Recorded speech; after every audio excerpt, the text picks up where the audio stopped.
they hear mics, they're gonna be able There to we be go. like, "Oh Okay. my god! Oh I my god! think It's him!" I think I think you audio is working drastically now. overestimate the excitement level. I no. I No. don't think so. Considering I get asked like almost weekly when you are coming back on the show or how you're doing, it's like I don't know. I wish I don't know. knew. I know. I wish I knew. Yep, there it is. See, there's Black Flag. Dwyer even. I wish I knew. Mm-hmm.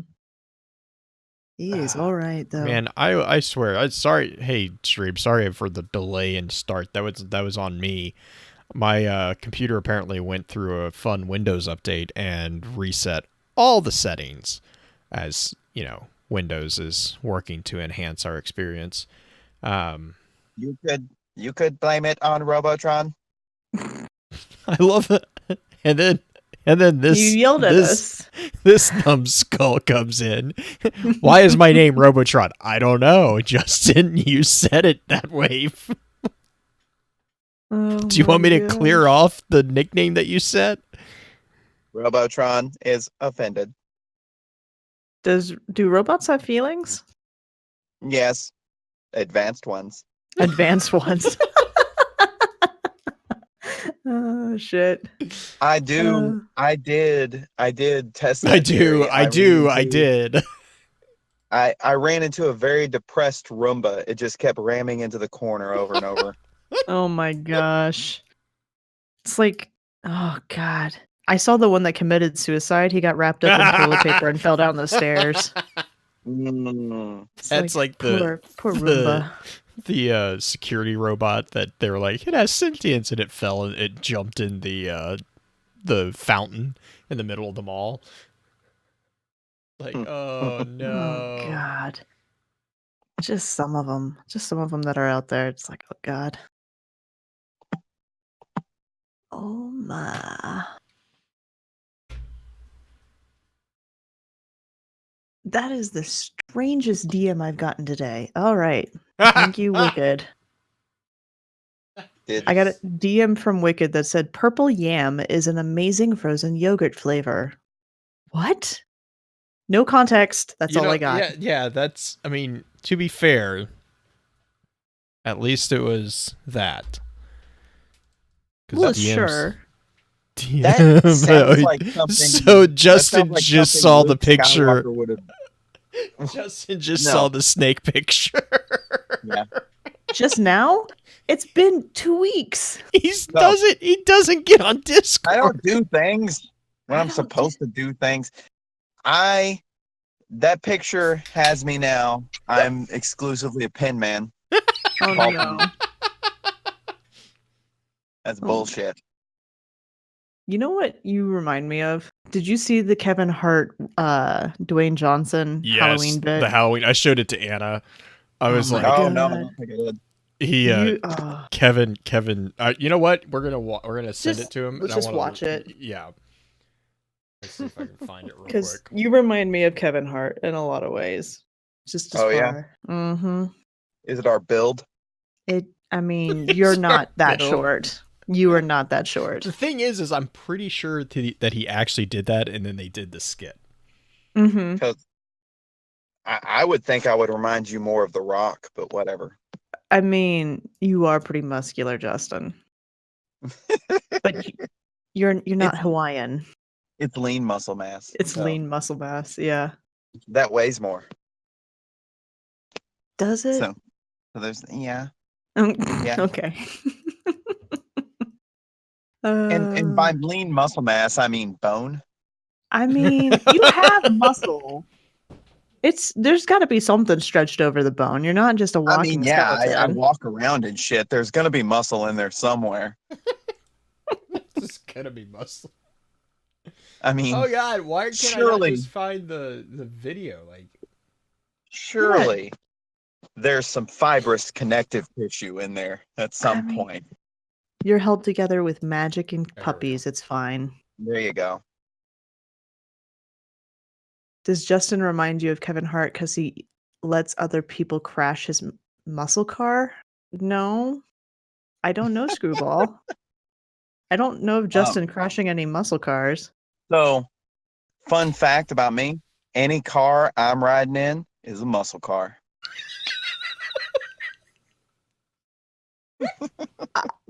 I You should. I'm really glad there's no video cam, but at the same time, like the look on my face was just like drop jaw. Like I can't believe you really said that. For the record, this is the same individual who got a literal head desk out of Bife. So yeah, it's just like it's like he never left. Oh my god. Oh. Oh my gosh. I'm not gonna do Bife right now. You're the worst type of person.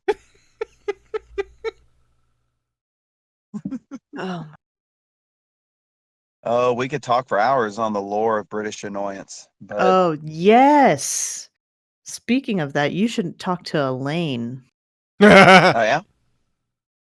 Yeah, she's thinking about making a Lore Daddy hat for Bife. Oh no. And then she's mentioned Lore Mom, and I immediately slinked out of the conversation and was like, mm-mm. Mm-mm. You were purple.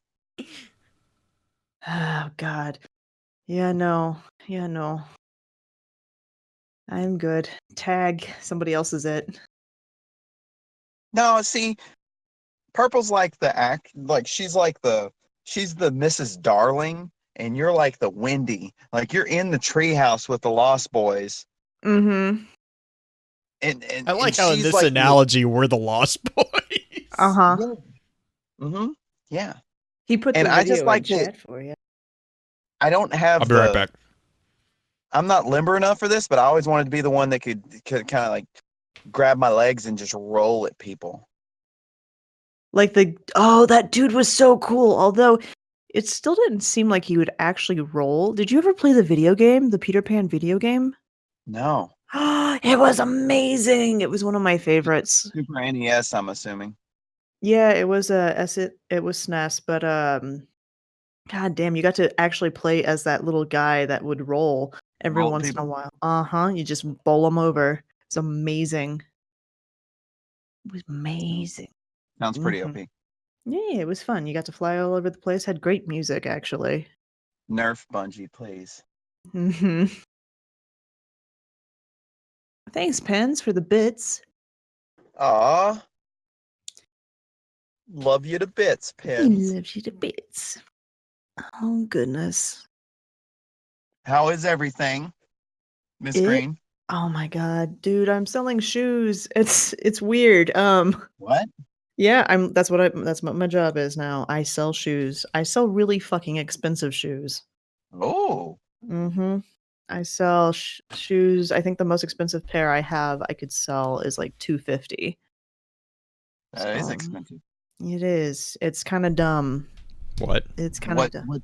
What's the brand? It's a shoe store called Browns. It's kind of a Midwest type place, Midwest franchise, but we sell things from like leather from Spain, the Piccolino shoes, or I mean, we have things like Dansko's and New Balance and Brooks and tennis shoes and hiking boots and stuff like that. So we have like medium to high end stuff. It's nothing Okay. like crazy, but it's ridiculous how much money that store makes a day. It makes me a little sick, actually. No, it shouldn't. It shouldn't. You should be excited. I am. I was top sales today. Like I can sell things to a person who doesn't need it. Uh-oh. You can sell a ketchup popsicle to a lady in white gloves. I definitely could. I definitely could.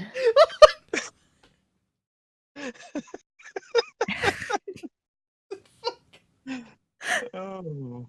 Oh, There's God. like the set Black Flag. Like what? Listen, it's funny because at work I I might know. be the countryest person there, and there's one of our project engineers he's a city boy, and he finds a lot of he gets a big kick out of some of my colloquialisms, and also the fact that someone who would say something like what I just said knows what a colloquialism is. Uh-huh. But I walked in there the other day and I was like, man, it's quiet in here. You could hear a mouse piss on a cotton ball. And he was like, why? And I said, well, because it's so quiet. And when he pisses on it, you'll hear it. He's like, no, why in the fuck would you ever say that? Oh, shit. But yeah, I mean, Oh. that's what I've been doing. I've pretty much been doing the podcast just real time. Oh, Just doing the thing. I can't see chat though. I need to like maybe pull that up. because it's Justin, that is why. Yes, Pins, that is why. Now I can't one stop what? thinking about a ketchup popsicle. Mm-hmm. You know, we're actually about to make some essentially ketchup popsicles at the house because Julie made homemade tomato soup and we're going to freeze a portion of it so we have it for later because we don't want to eat it day after day. But yeah, You know what I call a ketchup popsicle? Aspiring vomit. aspiring vomit. Yeah. Do you not Which- like V8 juice? Like, Which coincidentally sounds like an Xbox gamer tag, like the one it like randomly generates for you. oh God. Yeah, a little bit. That sounds like someone who killed me in the Crucible last week. Ketchup popsicle. No, aspiring vomit. Oh, aspiring vomit. Justin's life is a podcast. Oh shit. I don't know Thanks, if it's a Benz. podcast so much as it is like a rock opera without the music. You're the only one dancing. Mm-hmm. Hmm. I am a one-man flash mob. Yes. Yeesh. Yeesh. Oh, So, shit. Green, you're not doing the physical fitness training stuff anymore? No, it's been a while since I did that. Colorado is a lot more fit than Kansas, so there's not as much. I mean, there's not as much Everyone's already support. there. Yeah, pretty much. Like I could theoretically get a job at like the rec center here and do geriatric physical training. But Actually, I thought about you the other day because up by where I work, it's just Mhm. rampant homelessness, and that's not why. But I was about to be like, all right, where is this going? no, I thought about you because I was in I an was area sitting with at the rampant light. homelessness. But I'm sitting at the light and waiting to be able to pull through the intersection, and there's just like homeless people everywhere. And this guy walks through the intersection doing lunges, carrying cinder blocks, clearly homeless. But And he's working out. And he's doing hobo fit. Like, Hell yeah. yeah, like It's the new seriously. diet. It's the new fad. I mean, honestly, when you're homeless, every day can be leg day. But like, I was just like, man, this guy, it just reminded me of Green, like Just the workout wherever you commitment. go. Yeah, like the commitment to physical fitness. Yep. I haven't been as committed for the last 2 months, but yeah, I feel you on that. I'm Which- actually starting up intermittent fasting again. Which So- chat, if you've ever gotten a hug from Green, it's like your Ice Cube from the movie Anaconda. It's just like It just Right there. hurts. It just hurts. it hurts so good. Yeah, I need to start working out. Speaking of working out, I don't know how this is going to segue. How's the house coming along? I'm like 3 push-ups away from finishing. Sweet. Can you do a No, push-up? Can I do a push-up? I mean, you Is that said a 3 real push-ups. question? Well, I mean, I worked with a lady who couldn't do a single push-up to start with. So if she said it was 3 push-ups away from being finished, it would not be very It close might to as being well have been finished. 300. Is that what you're saying? Right, exactly. I could do it if I could do 3 push-ups and be done, I'd be done tonight. Yeah. In the next, I'd have to leave, and it'd be done. No, I'm good. Yeah, just got the AC installed. Nice. Um, Just in time for winter. we're what's that? Just in time for winter. Well, you can condition air to be warm, Blue. I Oh, think he's he got broke nothing him. he's got nothing Yeah, for I that. was like, I think he No, I'm broke him just, off. I'm just, I. Oh gosh. Yep, he's broke him. But yeah, no, everything's we're right there. I had hoped to be in before Thanksgiving, Mm-hmm. but it's probably looking like before Christmas is a good goal. Mm-hmm. Um, the single story portion of the house is like right there. It's sheetrocked, plumbing, electrical. I've got power. I've actually got like permanent power. I got my first electric bill last month. It was $15. Nice.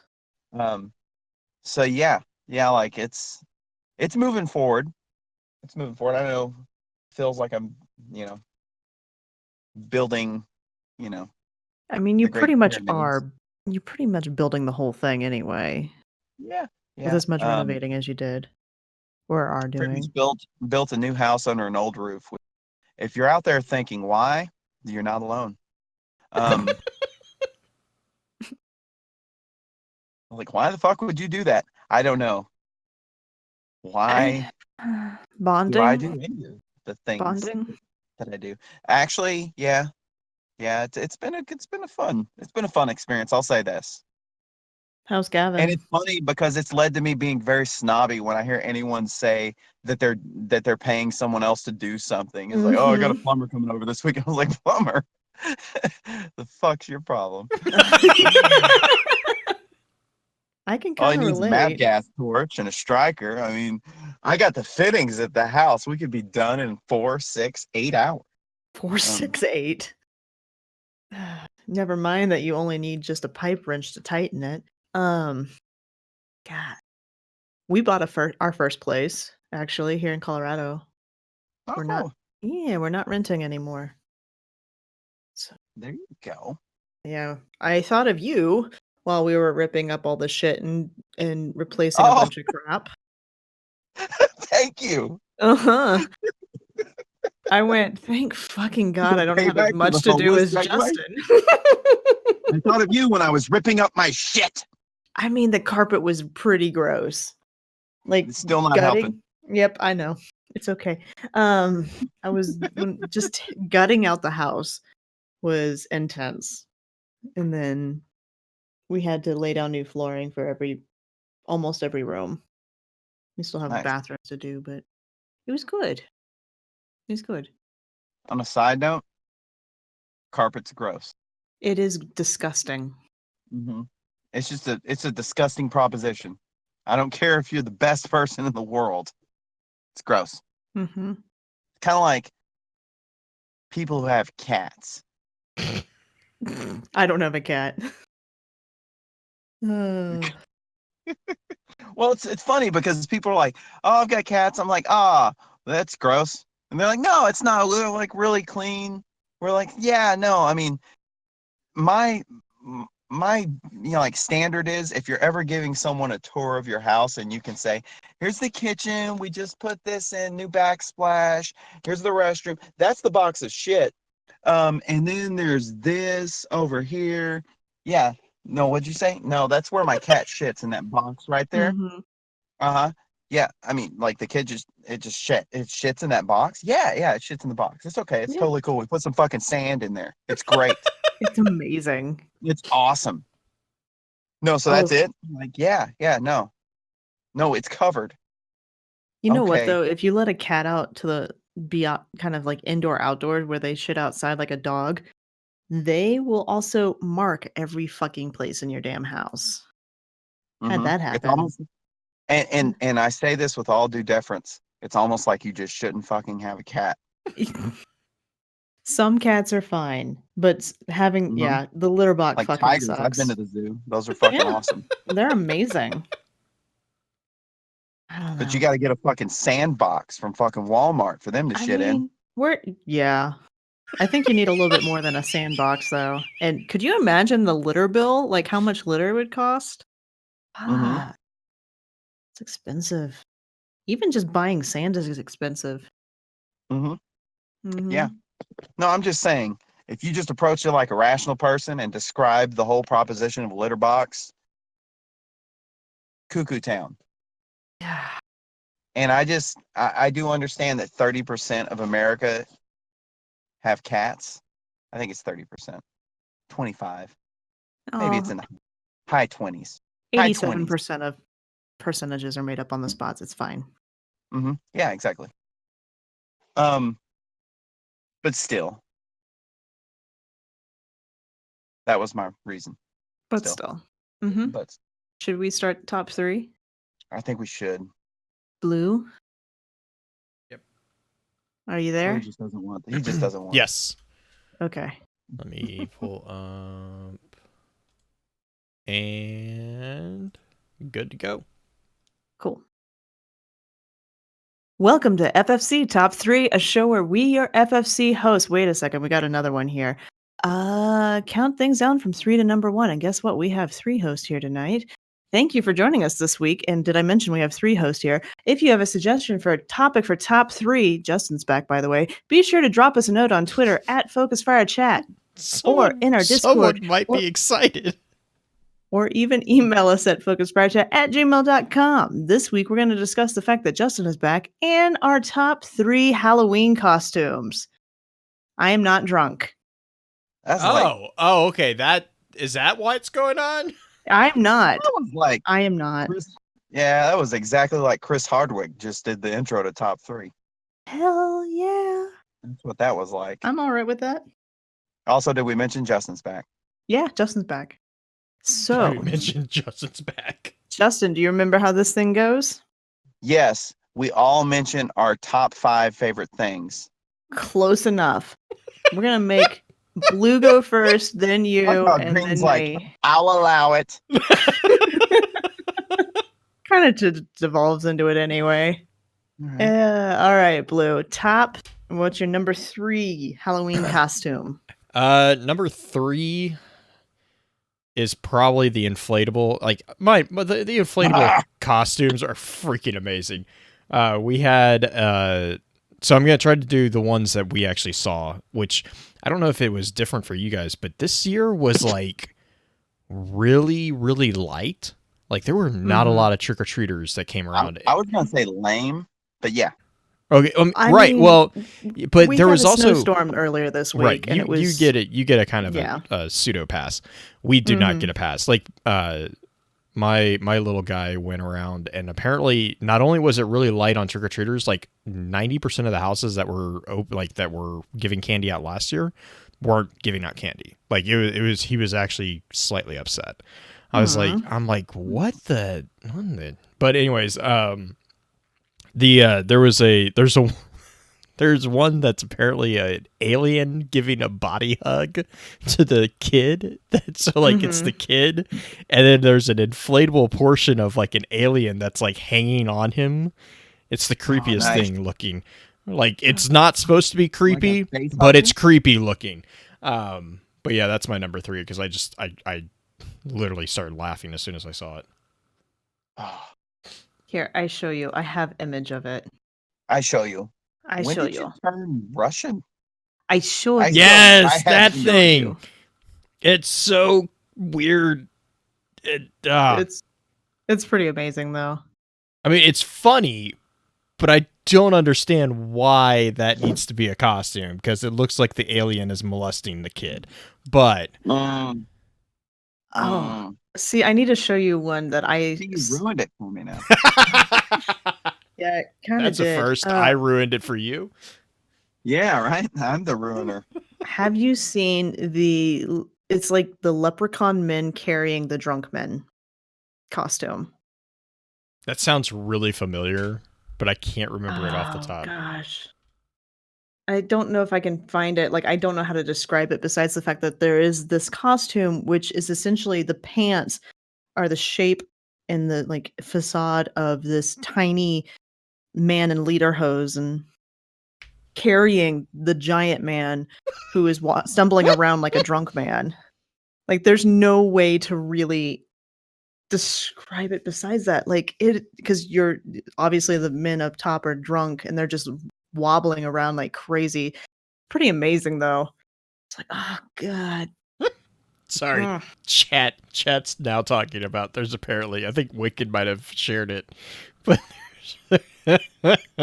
there's a video of a pole dancer giving a performance while wearing an inflatable T-Rex costume. Yeah, I've seen that. Oh. Yes. I'm sorry, everything can be made better with an inflatable T-Rex costume. Like, I it's thought you were gonna say everything And could be made better with a It pole. really, well, it really I'm just not gonna raises go a there. very, it raises a very like meta question of where do you put the dollar bills at that point? I mean, they don't have very big hands. They can't reach them, so it's the onus is on you. You know, you got to deliver. This is true. This is true. Oh You god. got to remember, T-Rex doesn't want to be fed. T-Rex wants to hunt. So make yourself hard to get. Oh gosh. All right, Justin. What's your number 3? Justin finds a way. Mm-hmm. So That's the title of my this number episode. 3. Justin finds a Yeah, way. Justin finds a way. So this is one that I saw actually at a Halloween party a couple of years ago, but it's the best one I've ever. It gets number 3 because the female wearing it was borderline a model. Mm-hmm. And I say that she was like a regional model. She wasn't a national model, but she was right there. So you're right? saying like she's a 9.4, but not quite that 9.8. In New York, she'd be an 8. Okay. In South Dallas, she was a 10.9. Nice. But anyways, she dressed as Lilu from The Fifth Element. Yeah, which really just meant she wore some suspenders. And some toilet paper. Yeah. And that's it. Yeah. Best ever.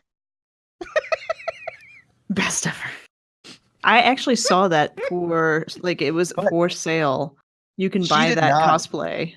Yeah. It's not a cosplay, it's honestly, just my- toilet my paper. one- yeah. Oh, So my one gripe with her was she did not respect my multipass. I presented it to her multiple times, and you know,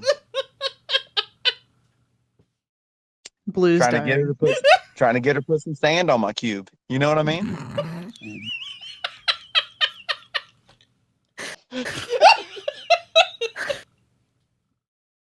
I don't even know. I don't even know where to go from here.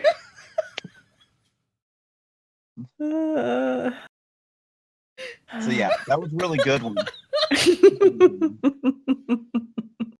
Oh god. Oh shit. Okay. All right. That's Here number we go. 3. I know. Imagine I'm a little nervous for number 1, not gonna lie. Holy moly. Oh god, mine's so tame compared to you. Gosh, dang it. All right, so my number 3 is one I actually saw this last week. Saturday they did the spook parade here in town, and afterwards there was like adult parties all over the place. And one of the locations that Julie and I went to was the cidery. And at the cidery, one of the barmaids essentially was wearing the most incredible Maleficent costume I have ever seen. It also looked like she had to sew the dress onto herself. Like there was no seams, and the thing on her head was like. Oh god. I like where this is going. Uh-huh. Yeah, she pulled it off really well. Makeup was on point. The hair thing, horns. It was just like, yeah, you did that. You did that. You did that well. Good job. All right, Blue. Let's start crazy round number 2. Oh my gosh. I blanked. I You broke I them. feel like this was a really easy one.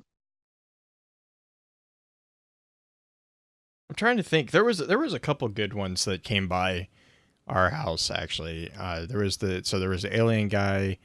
There was a lot of like kids who did their own costume, which I always kind of like. I like giving kids kudos for that because it's kind of like their creative thinking. Though one of them actually, now that I'm talking about it, one of them actually did kind of get the snark of the season down very well. He had he had just basically gone to Walmart and gotten like the gray sweatpants and the gray sweatshirt because it was kind of cold here, and he had then taken a piece of white paper and wrote in the word costume and stapled it to the sweater. Oh no. I'm like, you know what? You get extra candy for that. Like that's just amazing. Like but again, like that's kind of the cool thing because I stayed home this year. Like we kind of trade off going around with Minion when he goes trick or treating. And so this year I stayed at the house and was handing out candy. And like that's always the cool thing is like seeing like there's a lot of the buy the stamp made costumes basically, but there's a lot of them also that like especially like the ones who are really into like the Harry Potter or to what's the other one that's going on right now? It's there was It's not the superhero ones, is it? No, it wasn't Guardians superheroes. was like last year. Yeah, Guardians. No, it was like like fantasy seems to be coming back, which I always really appreciate too. But like there was a lot of like fairy wizards and witches and stuff like that, which it's just really cool for me because I'm like I like seeing small kids being encouraged to do their like own costume. So yeah, it was really cool. The other one that I did see, I didn't see it come around but I was trying to convince my wife to let me go as it was the hungover Peter Parker from Into the Spider-Verse. Oh God. I saw one of them. I'm like, you know what? But it wasn't Halloween. Yeah, well, yeah, that's the. But it's the best costume for a dad. Like it just hands down. It's just oh my gosh, it was so funny. I was sitting there. I was like, if I have to go trick or treating, that's totally the one I'm wearing. Yeah, that one or the big Thorbowski. Yes. Have you Yes. no okay, so I'm gonna skip you a little bit, Justin. My number 2 is the pregnant woman who did Thorbowski. Oh, speaking.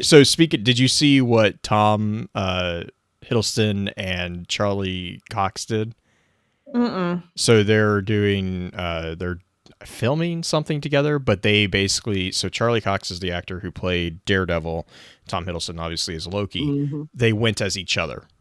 So nice. Charlie dressed up as Loki and Tom dressed up as Daredevil. And they went like around, I think it was like in New York or something. It was really funny. Nice. All right. Yeah. Since I skipped you, Justin, it's your turn. Oh, so my second favorite. This is kind of stupid and punish, but I really like it. Dude wore a freaking like nice coat, shirt, and tie, with some jeans. But then he had the word "sorry" on his tie, so he was a formal apology. Oh, nice. Okay. That's just corny enough to move the needle for me. Have you seen these serial killer costumes where they've stuck a bunch of pieces of cereal to their clothes Nice. and like gets Yeah, blood yeah. and stuff. The serial Yeah. killer. Uh-huh. Mm-hmm. No. I approve of punny ones. Those are fun. Yeah. There's also a punny one that's in SFW. I'm sure. It was this chick wearing a name tag that said Eileen, Oh and no. then it looked like someone spilled mayonnaise on her. Oh god. And Yeah. I'll let everyone just kind of just get there on your own is all I can say. Yep. Yep. All right, Blue. Number 1 for you. Number one was actually my son. He went Uh-oh. as Harry Potter, and just I don't know, like it was just watching him like as he gets more independent is just really cool, especially around this type of stuff. He loves doing costumes, like he loves. He constantly has something going on, like either it's a superhero or it's Harry Potter or something. Like he's always playing with that type of stuff. It's usually like running around the house hitting things with a Captain America shield is the current thing. We got him when we were down in Florida for Guardian Con this last year. I got him a Halo sword because we went to the outpost and Nice. I got in trouble for that. Uh-huh. Totally worth it. But yeah, he runs around with that now. But like he actually kind of threw together his own Harry Potter. Like we helped him a bit, It looked pretty good. but like the only thing that we actually didn't make out of the entire costume, or I'm trying to think, was his cloak and his glasses. We bought the little Harry Potter glasses, but like I carved him his own wand. We had a friend of ours make him a scarf, like the Gryffindor scarf. That was one of our close friends made that for him. He had a broom, and all that. He just had a blast with it. So it's just really, Nice. for me, it was really cool watching him because he gets so excited. It's hard not to get excited when someone like that gets excited. So Mm-hmm. Definitely. Yeah. I have a Yes. question at the end of all of this for us, but Ooh. ooh, Am I next? you are next. Oh. Yes. So, probably my favorite Halloween costume is one that might be conceited. It's one that I wore. It's just based around the funnest time I ever had wearing a Halloween costume was Mm-hmm. when my brother and I went as the Boondock Saints. Oh no. Yes, complete with neck tattoos and all. Oh no. Just in case you're wondering, I was the good-looking one. But yes, yeah, that was my favorite. We had the guns, and there was an incident where we went to the gas station to get more beer and didn't realize that having guns on freaking shoulder holsters was a bad idea. And I went and I reached for a pack of gum, and the cashier saw my gun and freaked out. Yeah. And yeah, and he Just freaked out.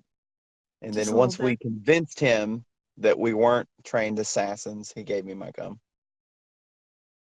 Weren't trained assassins. It took him some convincing. Ah, yeah. Were they squirt guns?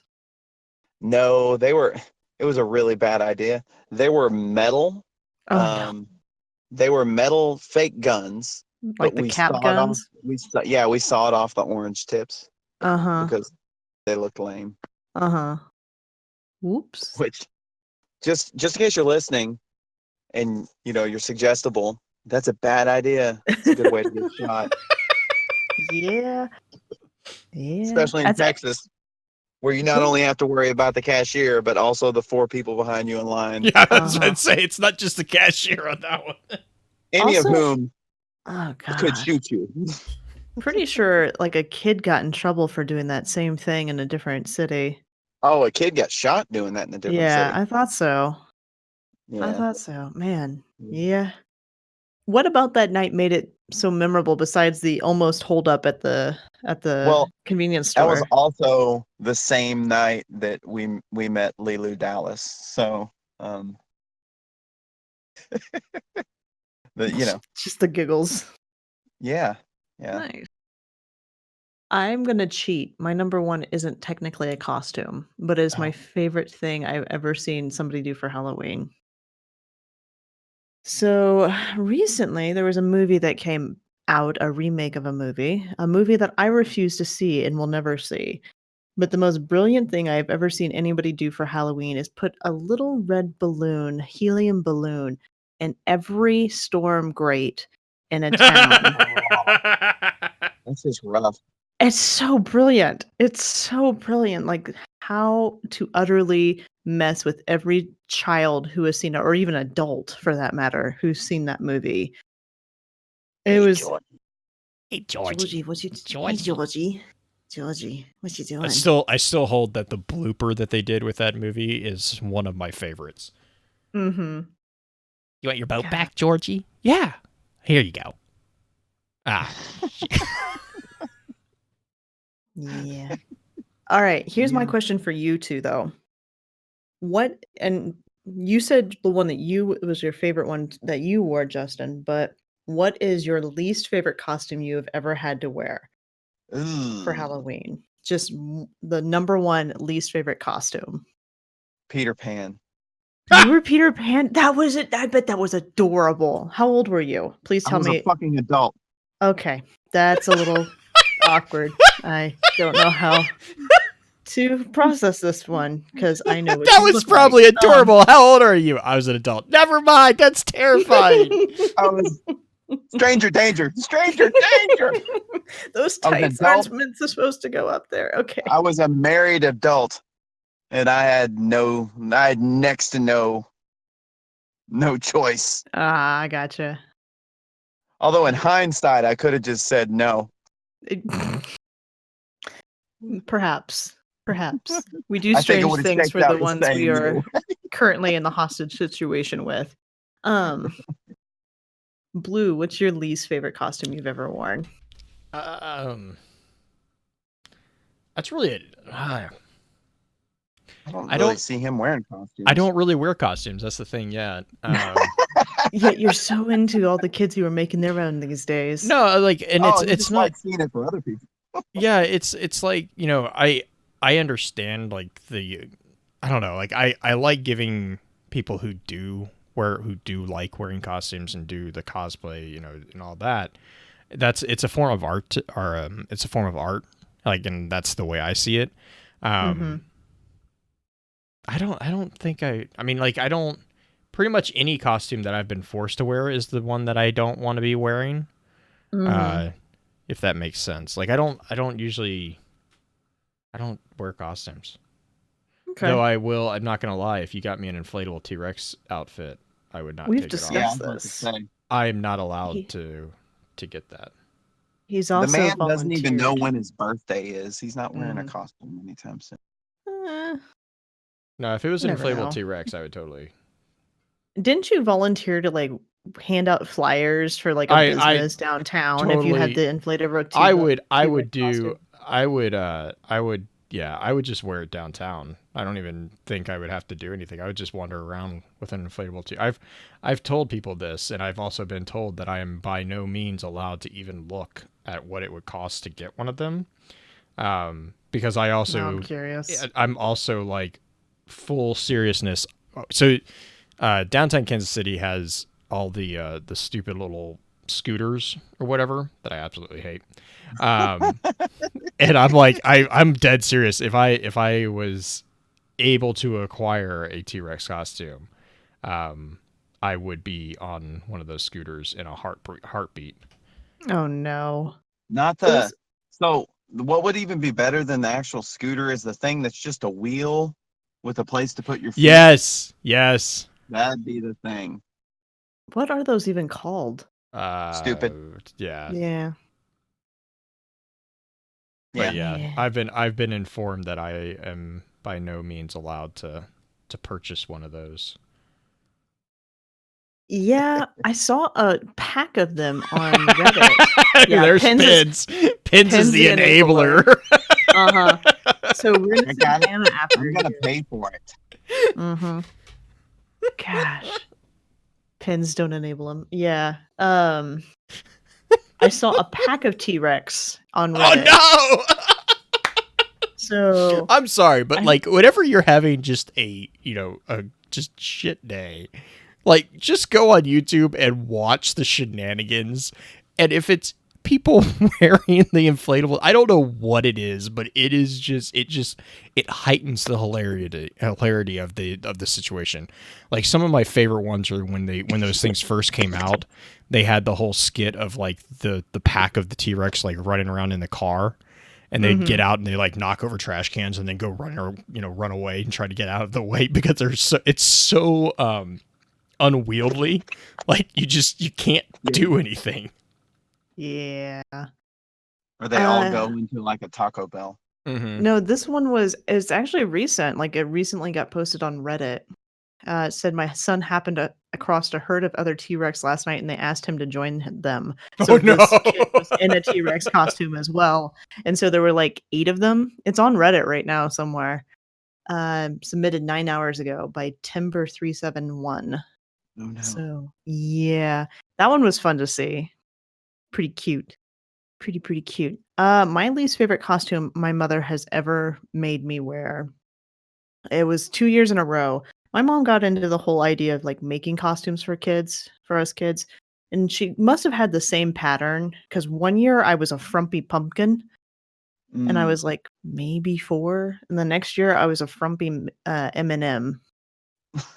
So yeah, not super. It was great because it was warm, but I hated it because I was really wide, a lot wider than I needed to be. By the way, I posted the link of the herd of T-Rex if you want to laugh at that.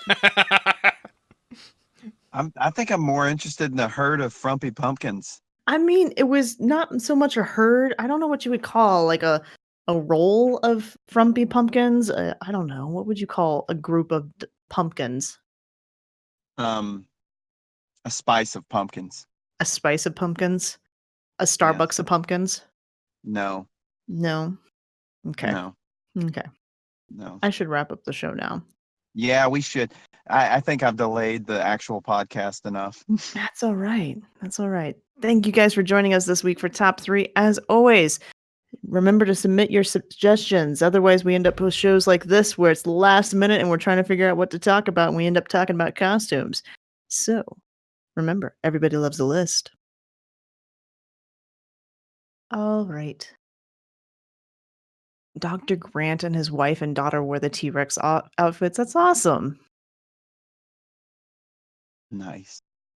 Yeah, they had at that comic book convention we went to a couple weeks ago, they had one of the actual Jeeps from Jurassic Park.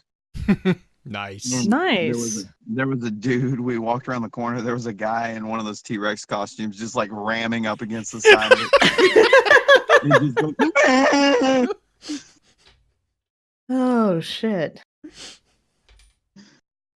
Nice. God oh damn it. Lord, guys. I thanks for having me on.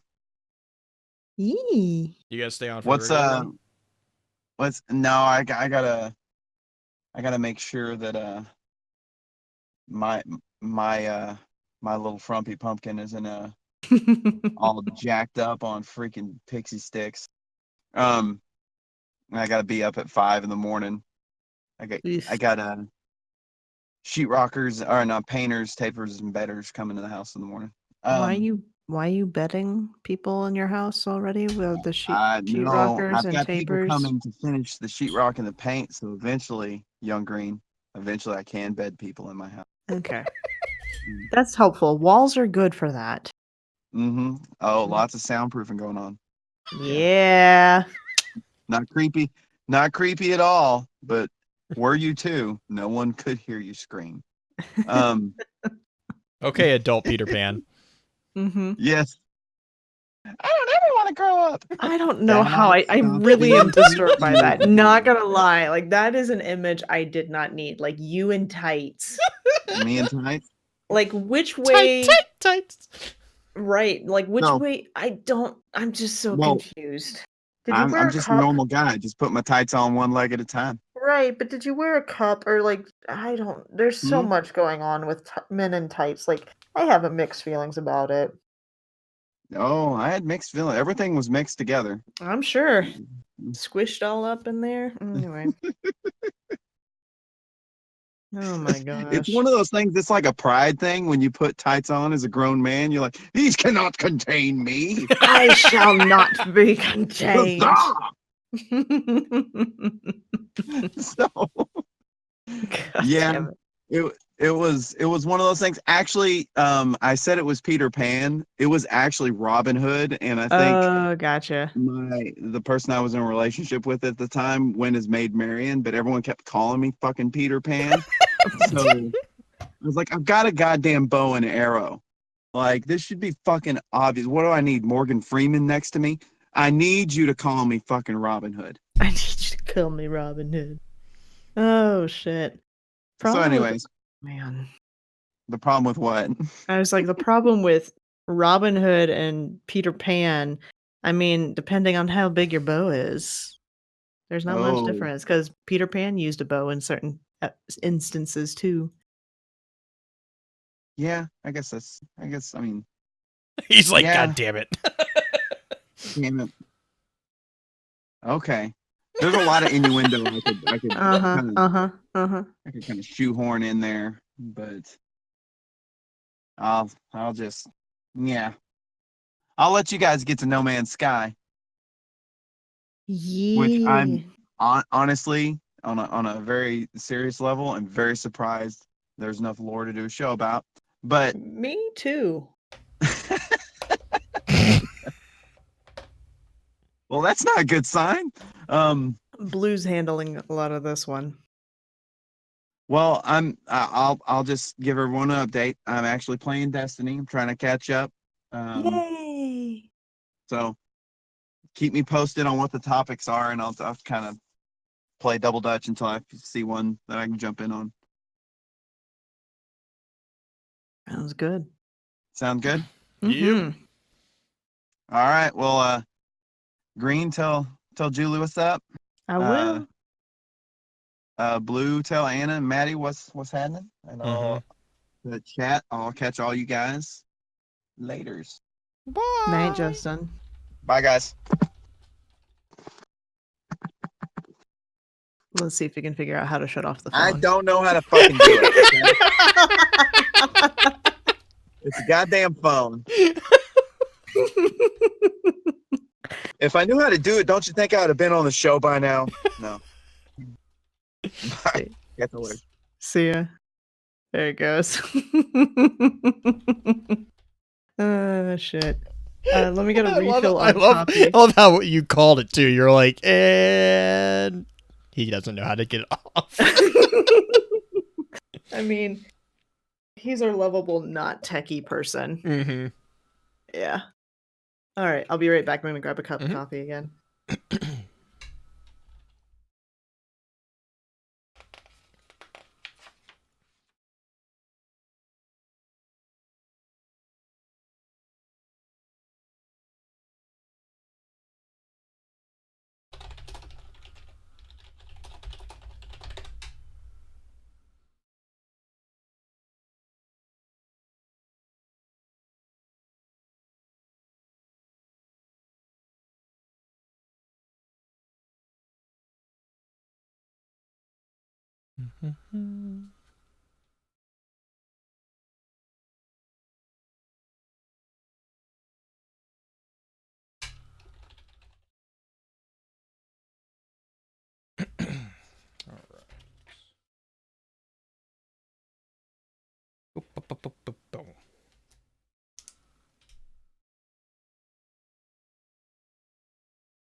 All right. I is back. Cool. I am caffeinated. And I have no idea how we're gonna do this one. It might be. I mean, I don't know. like the actual story is it's a good one, but I can summarize it quickly, Mhm. but it's also like there's a lot. Well, we'll get into it actually, because I think Yeah. the discussion that we're about to have is the discussion I want to have in the intro episode actually. Sure. So, let's go ahead and just get this started. Let me make sure. Yep, got backdrop updated. Cool. All right.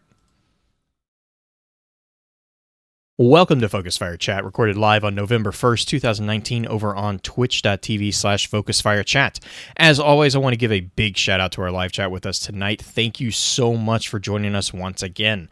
This week's episodes are going to be focused around exploring the extra lore topic for October, No Man's Sky. This particular episode will serve as what we have come to call the intro session of the week's exploration. Before we go any further, however, let's run through a quick introduction of who all we have with us on the show. As always, this is your host, Blue Crew 86. And this is your frumpy frozen pumpkin from Colorado, green-eyed music lover. See Wednesday's episode on Top 3 to understand the reference. Or frumpy Eminem. Is that Yeah. was the Eminem first and then the pumpkin? No, pumpkin was first. Pumpkin was definitely first. Pumpkin devolves into a frumpy Eminem. It's good to know. They were It's good to both know. pretty frumpy. I think basically my mother took the pattern of a garbage bag and just made fabric fit that same pattern and then tied it on me. Just saying. And then stuffed it full of like more plastic bags. So it was misshapen. And then put a smiley face on the front. Oh, and yeah, you gotta have the smiley face on the front, right? Absolutely. Absolutely. Oh man. Well, and like as with most of the kind of the extra lores, we usually don't have a guest unless there's someone who is really, really strong on the topic and is really eager. And No Man's Sky is like a weird game, right? I find it kind of intriguing because it's actually in this particular vein very similar to what Vanilla Destiny was kind of like. Really? Yeah, because it's got a pretty big story. Like No Man's Sky has a really kind of actually cool little story going on that encompasses and explains everything that happens in the game.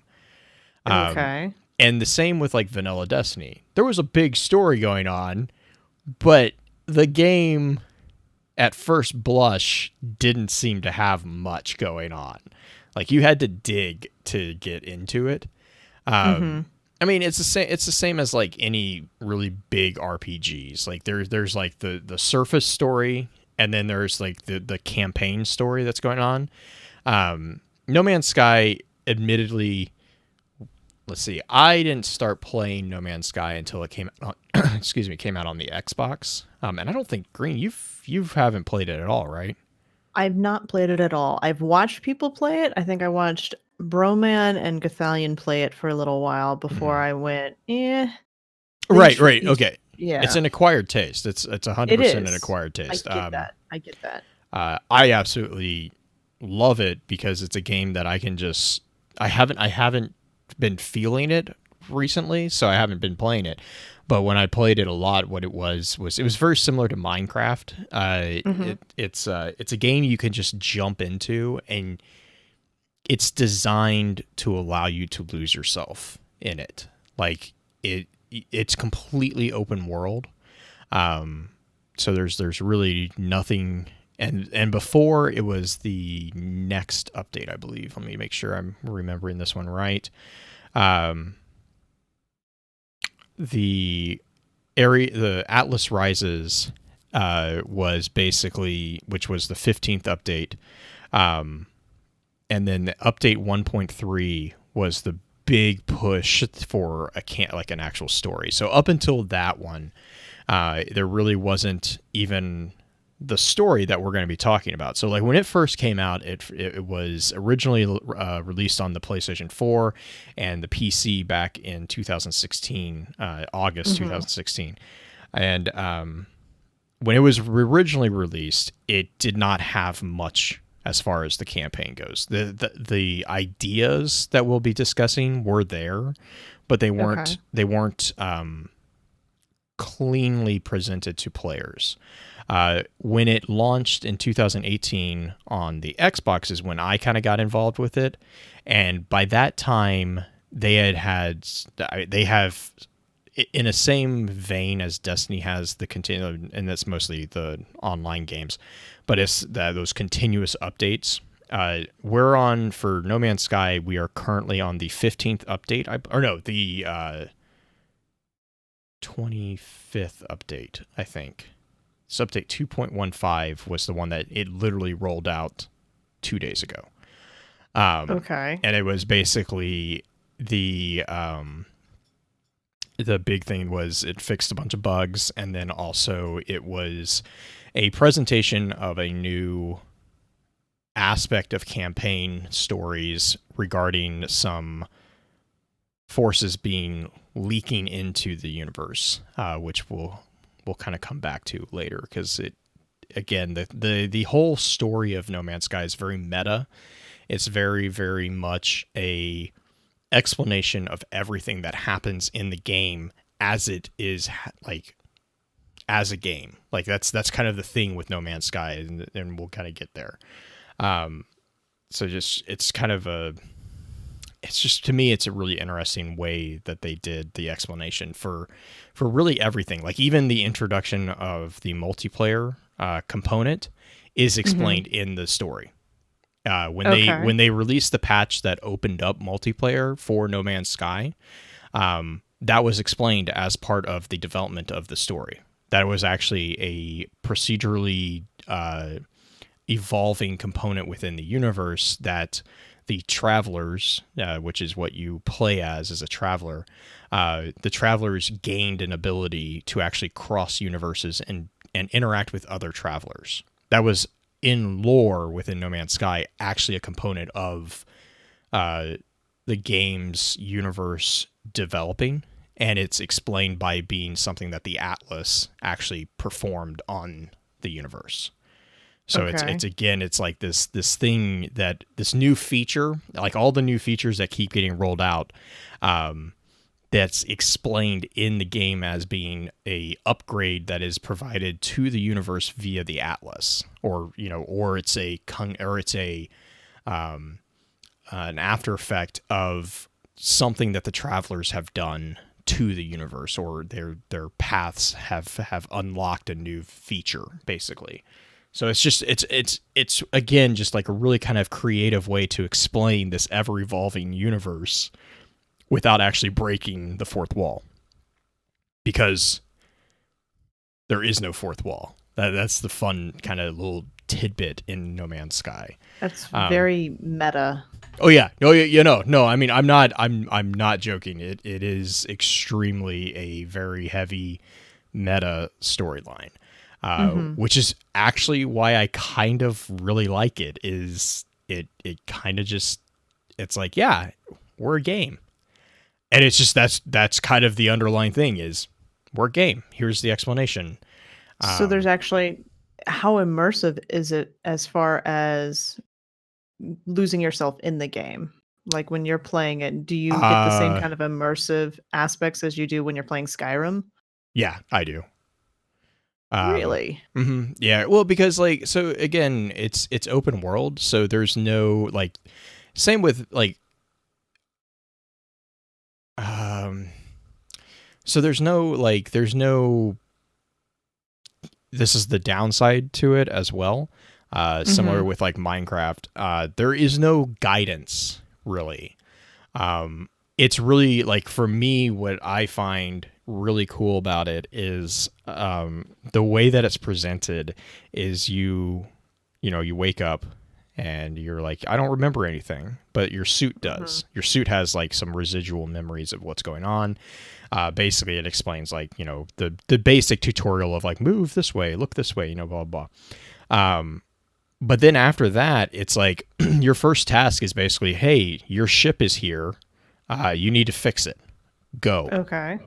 and you learn through trial by error. Like that's to me was like the coolest component of it. Like there's tons of guides online. There's tons of, communities. The community for it is really, really awesome. They have, and same as like a Minecraft community, like they have the recipes, they have like, what does this do? What updates, they'll go through each update patch notes and break it down and be like, okay, this is what, if you play this style, this is what you need to focus on. If you play this style, this is what you need to focus on. The introduction of multiplayer has also introduced the concept of actually trade. So now it's even more divergent in the sense that like you have people who focus on space flight. You have your pirates, your trades, your merchants, and there are people who focus their entire gameplay on focusing on building up that particular component of their character. So you can you can upgrade your equipment to better synergize with the play style. Like for me, my play style is I just kind of explore. That's just what I do. I'll land on a random planet and I will spend just hours just wandering the planet. A lot of people, if they don't like that, the nice thing is that you don't have to.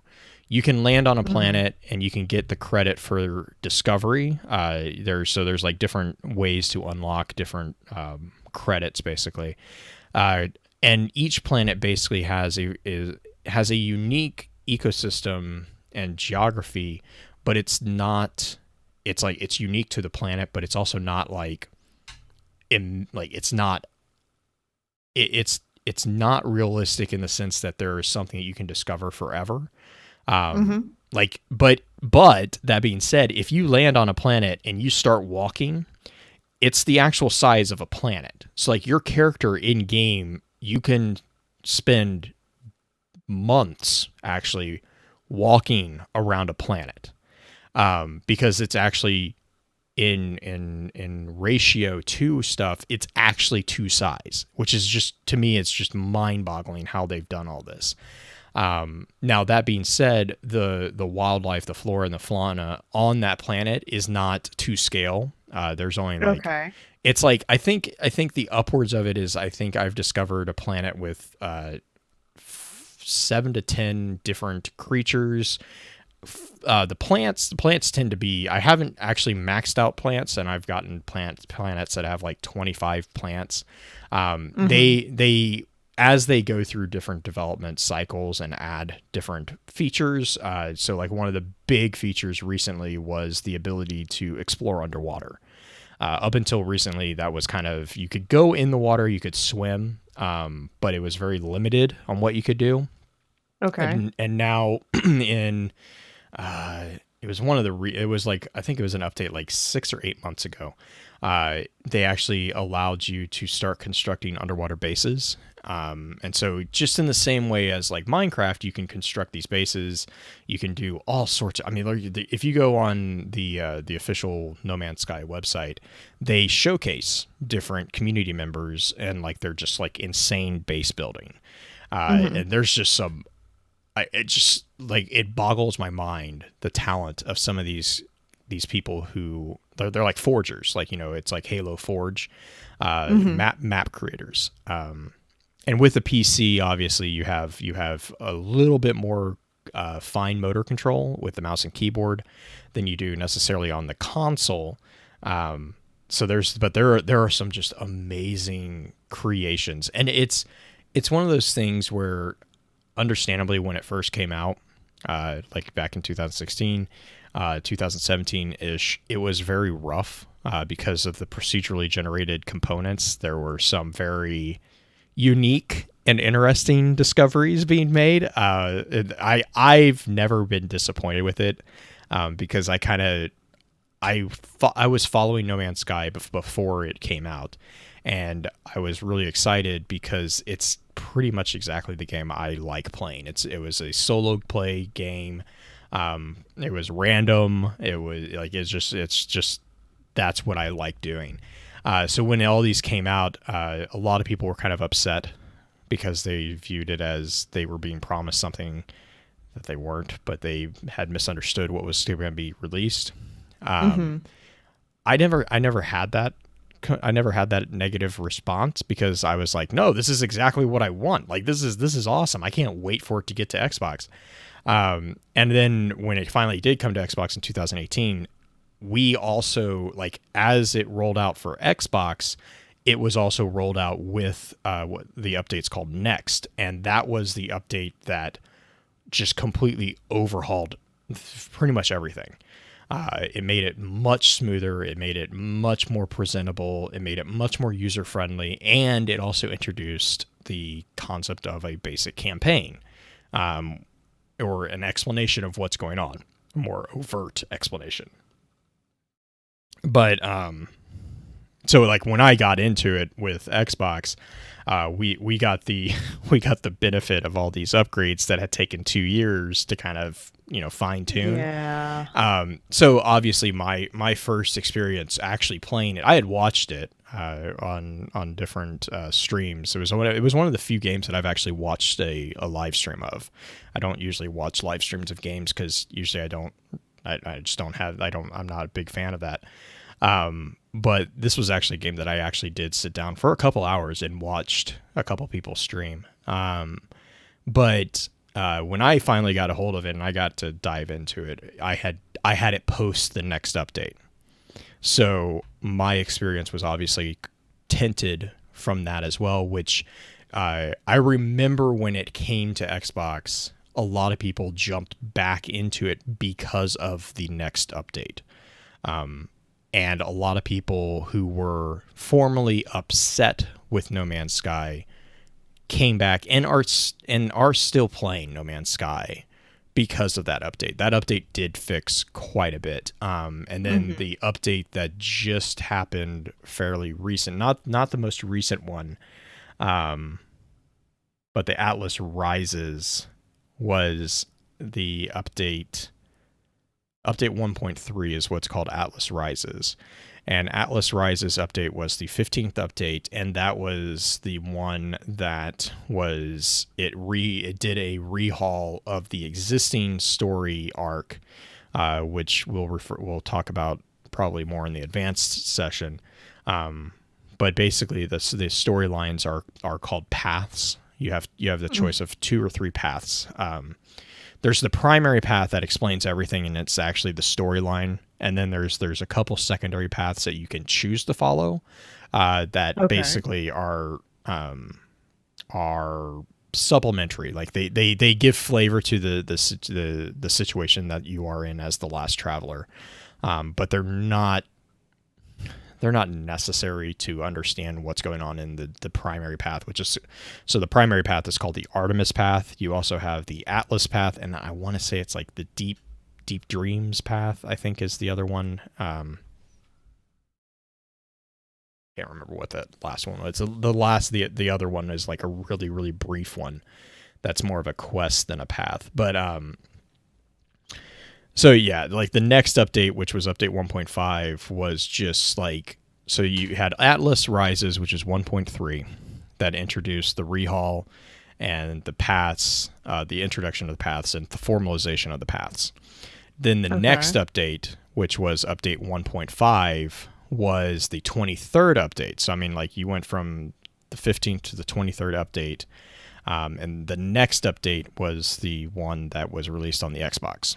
That update, which is 1.5, completely took all the stuff that was already in the game, rehauled it to make it more efficient, make it more presentable, like I was saying, and also made the paths more they actually gave a UI system that was like, hey, this is the next step. Like, it wasn't annoying. It's not annoying, but it's like, if you want to follow the path, prior to 1.5, my understanding was it was kind of difficult to figure out what you were supposed to do.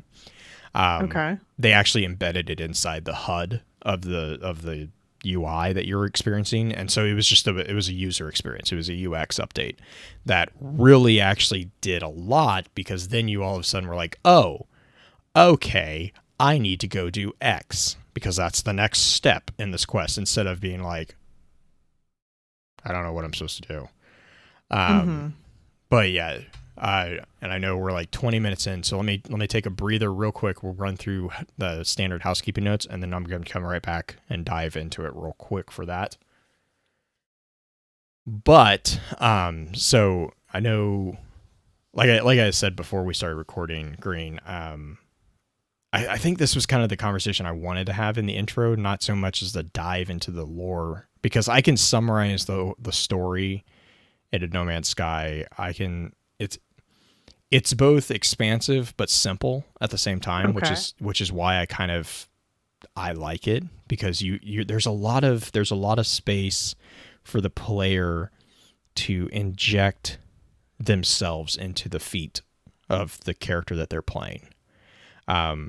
And one of the things I haven't really paid, like I said, I don't really watch live streaming or anything, but No Man's Sky, to me, one of the things that when I started playing, the very first thing that it just struck me as a potential for someone who really wanted to go with this game, and like, you know, if you really wanted to double down and just do like content creation for this game, this is a game that would 100% allow someone to make a story-driven game in and of themselves. Like you could play this game and you could legitimately, within the existing universe, play it as an explorer who is trying to figure out what in the hell is going on. You could have like, you know, a running log, like every time you log into stream. Like this is like in my head, like if I was to do something with No Man's Sky from a content creation, you could play the game, and as you're playing the game, you could be a running narrative of what you're doing and why you're doing it, and you could be telling a story of what your character is doing in real time, trying to figure out what's going on with the Atlas and what's going on with No Man's Sky's universe. And that would be completely congruent with how the actual game is played. And I don't know if anyone out there is doing it, but this is one of the games that the presentation of that is so ingrained. I think it's awesome. And I really, like, I'll be honest, I've actually played around with the idea of doing that. I just don't have the time to. But this would be like, you know, like I've always kind of with Skyrim and with Oblivion, I know that there's a lot of people out there who do that with those RPGs. No Man's Sky, it really does have the foundation to do exactly that. I mean, it does. Like it's a completely blank slate as far as you hooking yourself into a story. Right. I mean, you can inject yourself into the story. Like the actual story deals with your coming to understand what's happening and what is going on, what the Atlas is, and the significance of the Atlas. It's also, you know, educating yourself slightly about the existence of the Travelers and the concept of what exactly the Travelers are actually doing, or not doing, as the case may be, and what the part is that this whole universe is playing in the whole overarching logic of the Atlas. You have also different species and different factions and different, it's immense. It is literally a procedurally generated system. And now with the multiplayer components, you have access to other galaxies. So your galaxy in and of itself, I seem to remember, like, I'm trying to remember the number. It was just an astronomical number of like the number of planets that have been generated for this game is just ridiculous. Like it's in the quintillions. Like it's okay, so here's a question procedurally then. Mhm. If each planet is being procedurally made, is it all saved on a server? Like are they, because of the multiplayer? So that's the thing. That's with the multiplayer component, so like this is like a really fascinating this is actually one of the things that originally interested me in No Man's Sky. I actually wasn't interested in No Man's Sky from a gameplay standpoint until I saw it. What actually interested me initially in No Man's Sky was exactly what you were asking, like the hard drive that is respected, or the hardware that is required to do this. And this was back like in 2015, 2016, when I think it was Sean Murray was like introducing this idea, and he was like, it was very vague, very, like, this is kind of what we're doing. And even back then it was kind of like, yeah, okay, sure you are, whatever. And then like he actually kind of took a step back, and there was a series of YouTube videos that he did that they actually said, they actually showed the act, like they were very transparent, and this is what's generated. It's basically harnessing a lot of the strengths and the abilities of cloud computing, and like, it's not quantum computing, but it's like the concept of the hardware-less computing component, or the computer capabilities of a cloud server, to allow for the generation of a procedurally created galaxy that is roughly to scale. Like the whole universe of all of these galaxies combined is actually like the time that it would take to travel from whatever arm of the universe that you're created in to the center of the universe, which is the ultimate goal, is to reach the center. The actual time that is like, it would take normally if you didn't have hyperspeed or the hyperdrives, is realistically like is to par. Like and that's the thing, is like I remember sitting down and reading one of the initial articles, and my brain could, like, I remember having to sit back and be like, okay, hang on. Like, I'm going to need a minute because I need to process what exactly I just read. Because what they did was they basically folded the processing in and on itself to allow for the processing to continue. And they did it in a just like ingenious way of allowing it to randomize, like it randomly creates these things. And that's where the kind of the cool thing is like, and basically in layman's terms, from what I can recall, because it's been a hot minute since I've read these articles, from what I can recall, it doesn't like create them until obviously you're like exploring, right? So it's creating as you're exploring, but the possibilities, so it's not that it's created this entire universe and it's just sitting there waiting to be explored. It's actively creating as you explore. But it's so also, if you turn around and go back, can you go back to the exact same planet? Yes. So it's caching. So it's like it's caching as you explore. So as you explore more, like my game takes a little bit longer to upload than maybe someone who just flies around, because I've actually developed, different paths on, like 100 different worlds, whereas some people would land, a lot of times what a lot of earlier players would do is they would land on the planet, which gives you the credit for discovering the planet. They would get the prompt, you have a prompt if you wanted to name the planet or whatever. You have like basically the multi-tool thing, and you run around and you identify the different flora and the fauna. As you identify different flora and fauna, once you've identified, and it has like a counter ticker, and it's like you have 15 creatures to discover on this planet. Cool. So you go around, you have a checklist. And you're like, pop, pop, pop, pop, pop, pop, pop. I got 15 creatures. You of course have the option to name them, which is really cool. Like you can name whatever you want. The awesome part, and this is where I really started kind of getting excited with the exploring component, is in the game you have you have all these things that you've discovered, and that's local to your experience, like your game alone. However, as soon as you connect to, I can't remember what it's called, but it's basically the Atlas net, if you will, the world net, and you upload your discoveries, not only do you then get paid, and you get credit monetary credit for your discovery. So you're encouraged to explore, you're encouraged to discover. Not only that, that information actually gets stored on the game servers. So then, now that they've introduced the multiplayer component, if someone were to hop into your galaxy and they find a planet that you've already discovered and you've already named and you've already, developed different things on, they will see that information on their HUD. Really? So that's where the fun part is like, that's what's so cool is it's actually there's a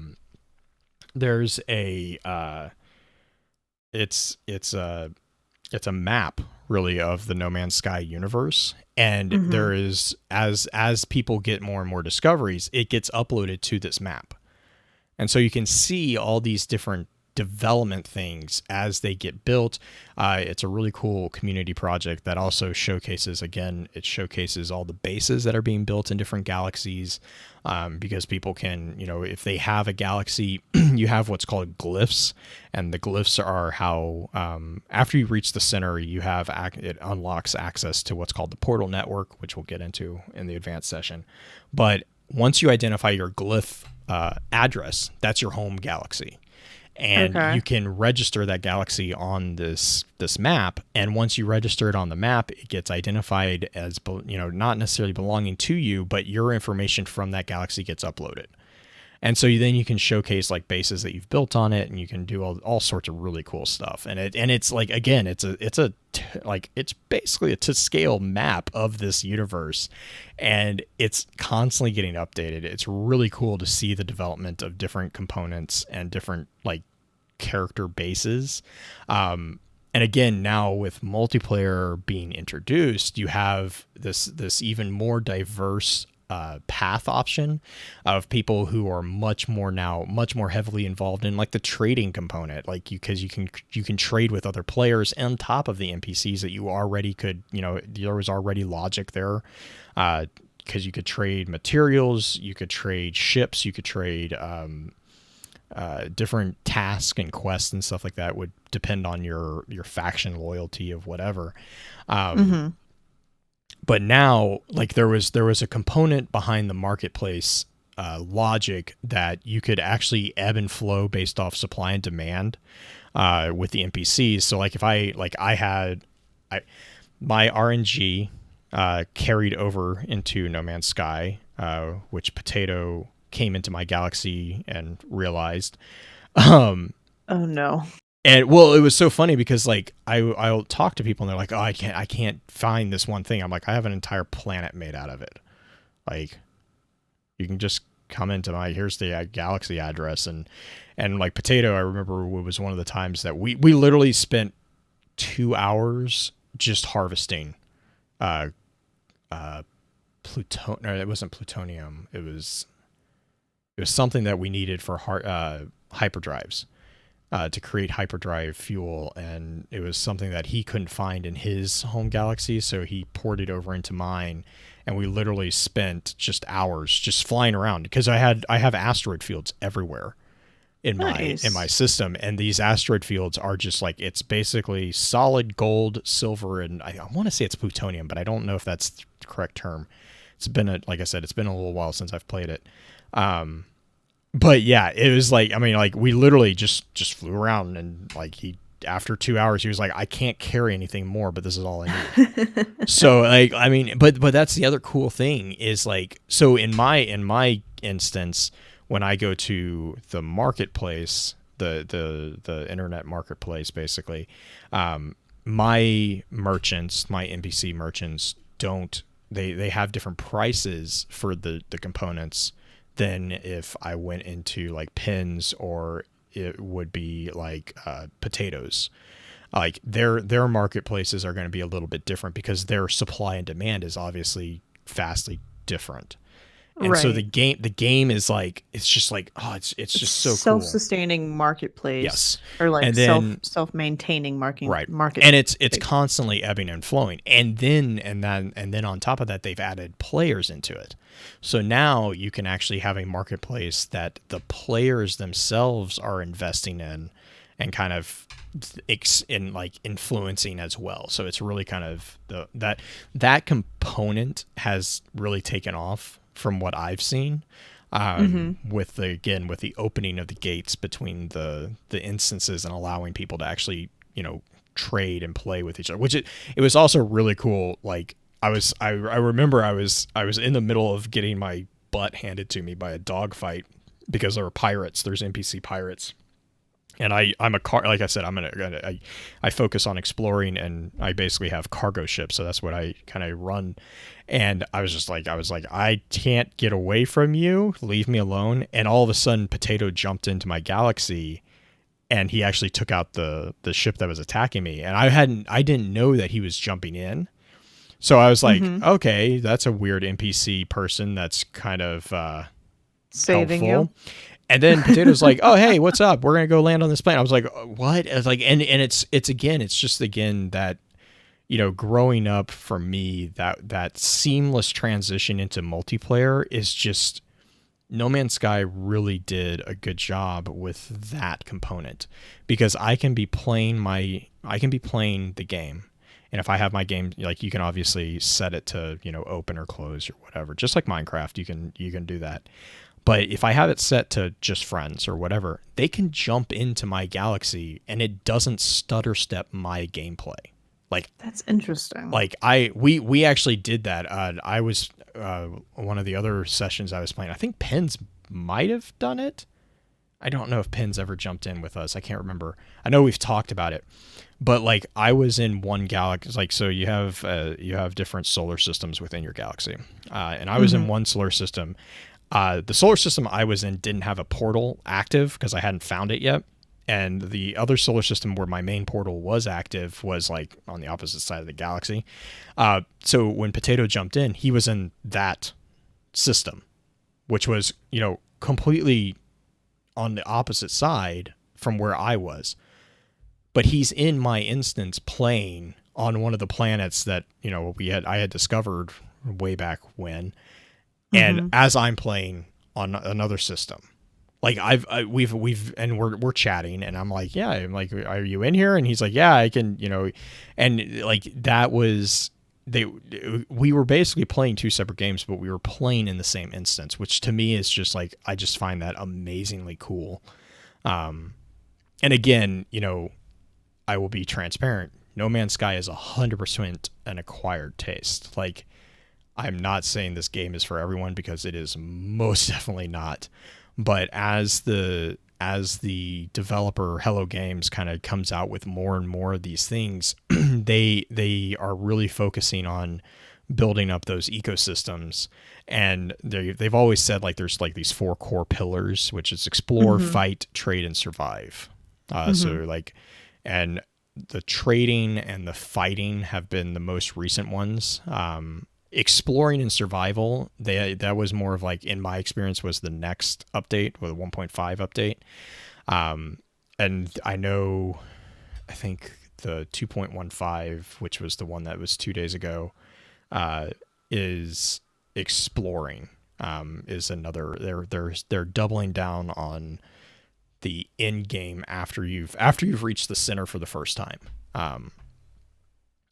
So I remember it was like a real big deal for somebody to even get to the center. Yes, for a real long time. Like, that was and it's okay. So again, it's because there's no directions. Like, there's no direct. The other really cool thing about No Man's Sky is, like, you have 3 alien species. You have the Gek, the Vy'keen, and then I can never remember the other one. Hang on, Korvax. And technically, you have a 4th one, the Sentinels, and then you have the Travelers. The Travelers, really, I don't count, because they're kind of extra species, or they're extra galaxy creatures. But so, like, and each one of those races, though, has its own history, culture, language, and, you know, drives, desires, plans, whatever. Here's the fun thing. You don't know any of that at the beginning. Oh, you have to learn the language for each of those species word by word.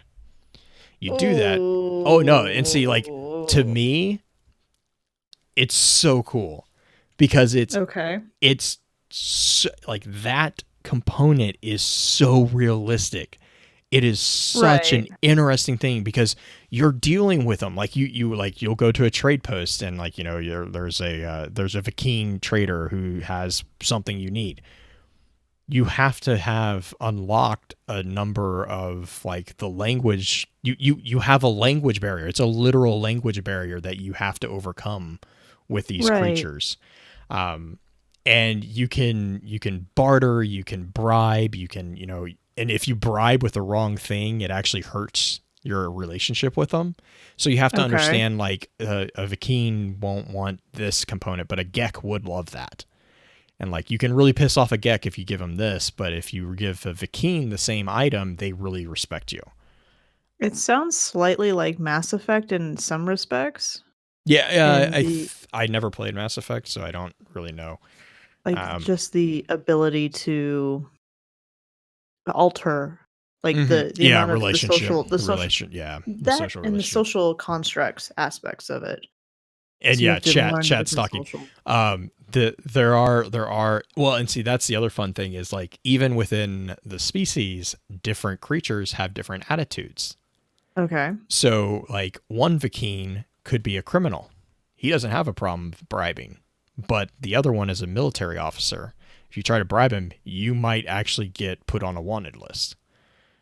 Like, and the thing is like you don't like you start picking up on the nuances. Like you start like getting to a degree where you can kind of tell what's going on. But like Mhm. it's so funny reading the subtitles because it's like I'm trying to remember one of the funny ones was like, you're pretty sure he wants to eat your face. Like it was like it's like Oh kind of that gosh. tongue in cheek kind of thing. But it's also kind of like, no, I mean like I can totally see it like cuz it's like and it's like I don't know what's going on. He sounds really angry. Mhm. But yeah, I love that component of it cuz like you load in and at first like when you first load in it's really just learning the basics, learning to figure out okay, this is how I craft stuff, this is what needs to be made, blah blah blah.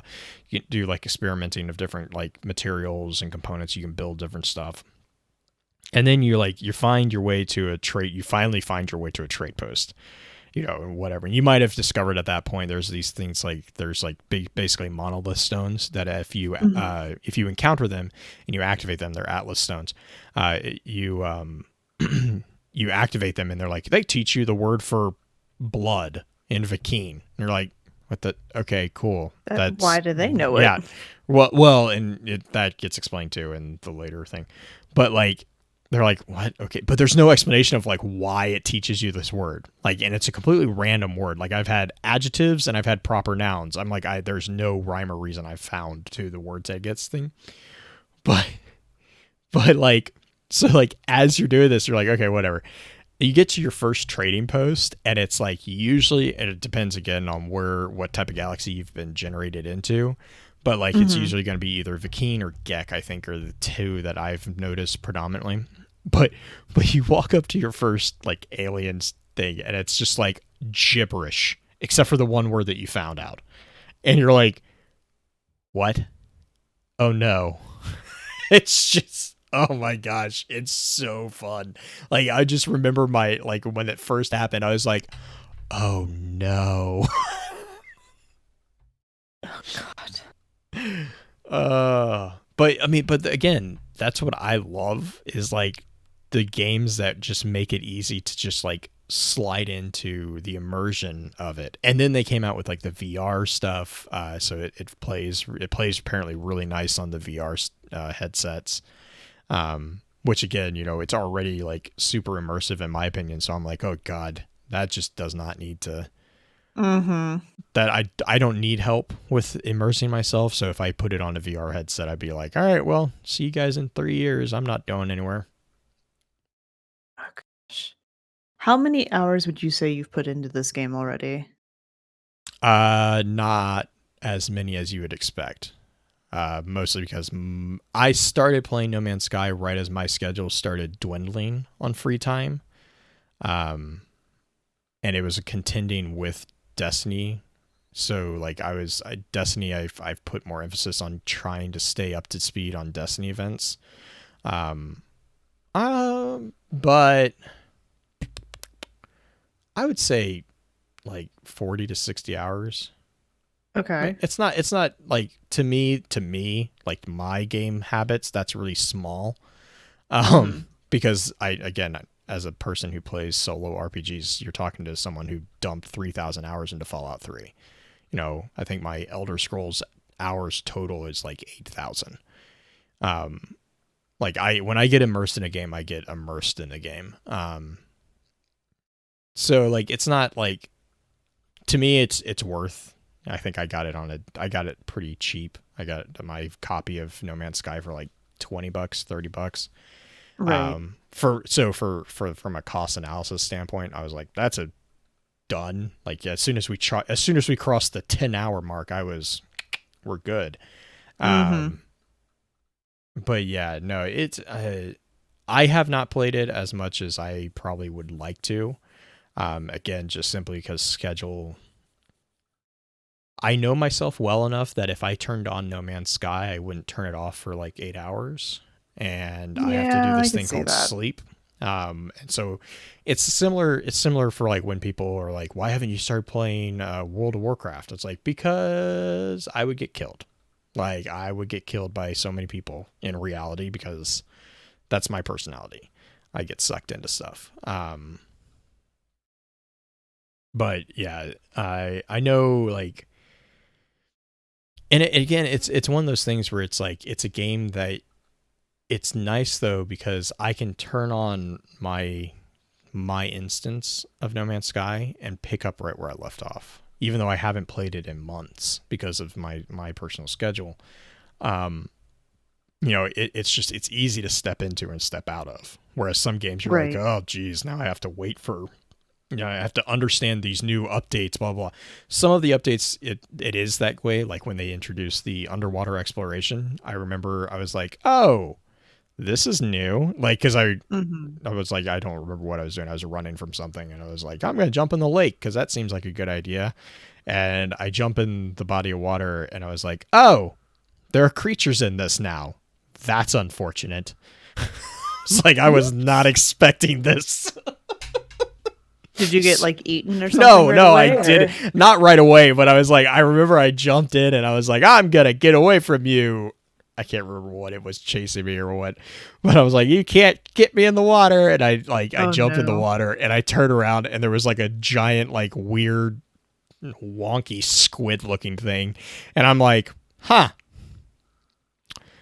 Well, it's not a bear, so that's good. Or a troll, but I'm like, but I was not expecting something in, like, normally it's like little fish. It's like this thing's like the size of my ship. I was like, okay, well, we're gonna go the other way now. Oh, gosh. Man, okay. But I mean, that's kind of the fun of like the game, is like I never know what I'm gonna find. Like I'll do a lot of mining, which is like I'll land on a planet and, you know, you walk around a little bit on the surface. You have to pay attention because like the elements and the ecosystem and all that are all different on all these different planets. And you can find ruins, you can find, you know, like city ruin. It's just like really cool stuff. But then you can also go underground. And so like there's some planets like that are ice planets, and it's like first thing you do is you just dive underground because the temperature will go up as you get out of the elements. And and there are just like cave networks that are just amazing, and it's just so cool, like all the different things that, like, literally I'll be digging and I'll be going, you know, just collecting material, and then I just accidentally open up in a cavern that's just this massive cavern filled with all these different types of plants and, you know, fungus and stuff like that I have, you know, that I get credit for discovering on top of everything else. But then it's also just like this really cool experience of being like, what is this? Like, this is so cool. And, you know, just going and finding out what I just basically stumbled into. You have discovered something no one else has discovered before. Yes. That's yeah. And it's legitimately, that is the case. Like that's literally, you are accurate. I mean, like there are like within the overall galaxy that you, or the overall, yeah, galaxy that you are, like your home galaxy. There are consistent base things, like plants tend to kind of tend to generally be shaped the same, regardless of which solar system I'm in. I'm like, oh, that's a blank, blank, blank. I still get credit for discovering it on the planet, but I'm like, that's the what's Whoosy that I already found. And you scan it, and you're like, yep, I know that one. Or you start recognizing elements, like different rocks and different chemical components and stuff like that, like within your specific stuff. Like that is something that they do have a commonality through, but like the creatures are just hilariously, like there's just some freaking amazing combinations. Some that don't make any sense at all. And like the screenshots that I've gotten are hilarious. The screenshots that are like on the Reddit for No Man's Sky, there's some just priceless screenshots of just it's a procedurally generated universe. Oh God. Oh. Cool. Well, I can't wait to get into what you would consider the story, like besides the meta aspect of the story, but like summarizing the story that you've gotten into in the advanced episode. The concept of No Man's Sky to me is just, and this, like you said, it is not for everybody. It is definitely something that to me comes across as a game that was meant to push the boundaries of the possible technology Yes.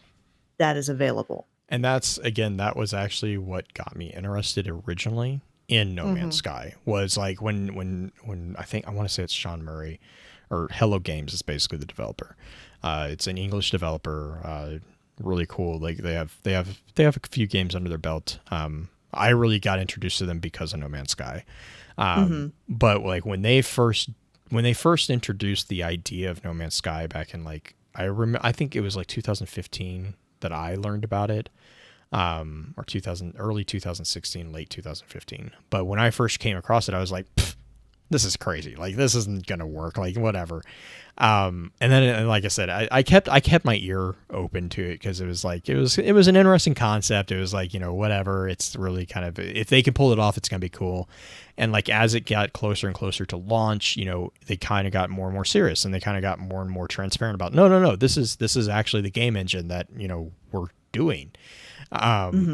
And like it was just from a hardware standpoint and from a software standpoint, like it was just this really fascinating component, because like they were pushing the boundary of what was expected and what was possible at the time.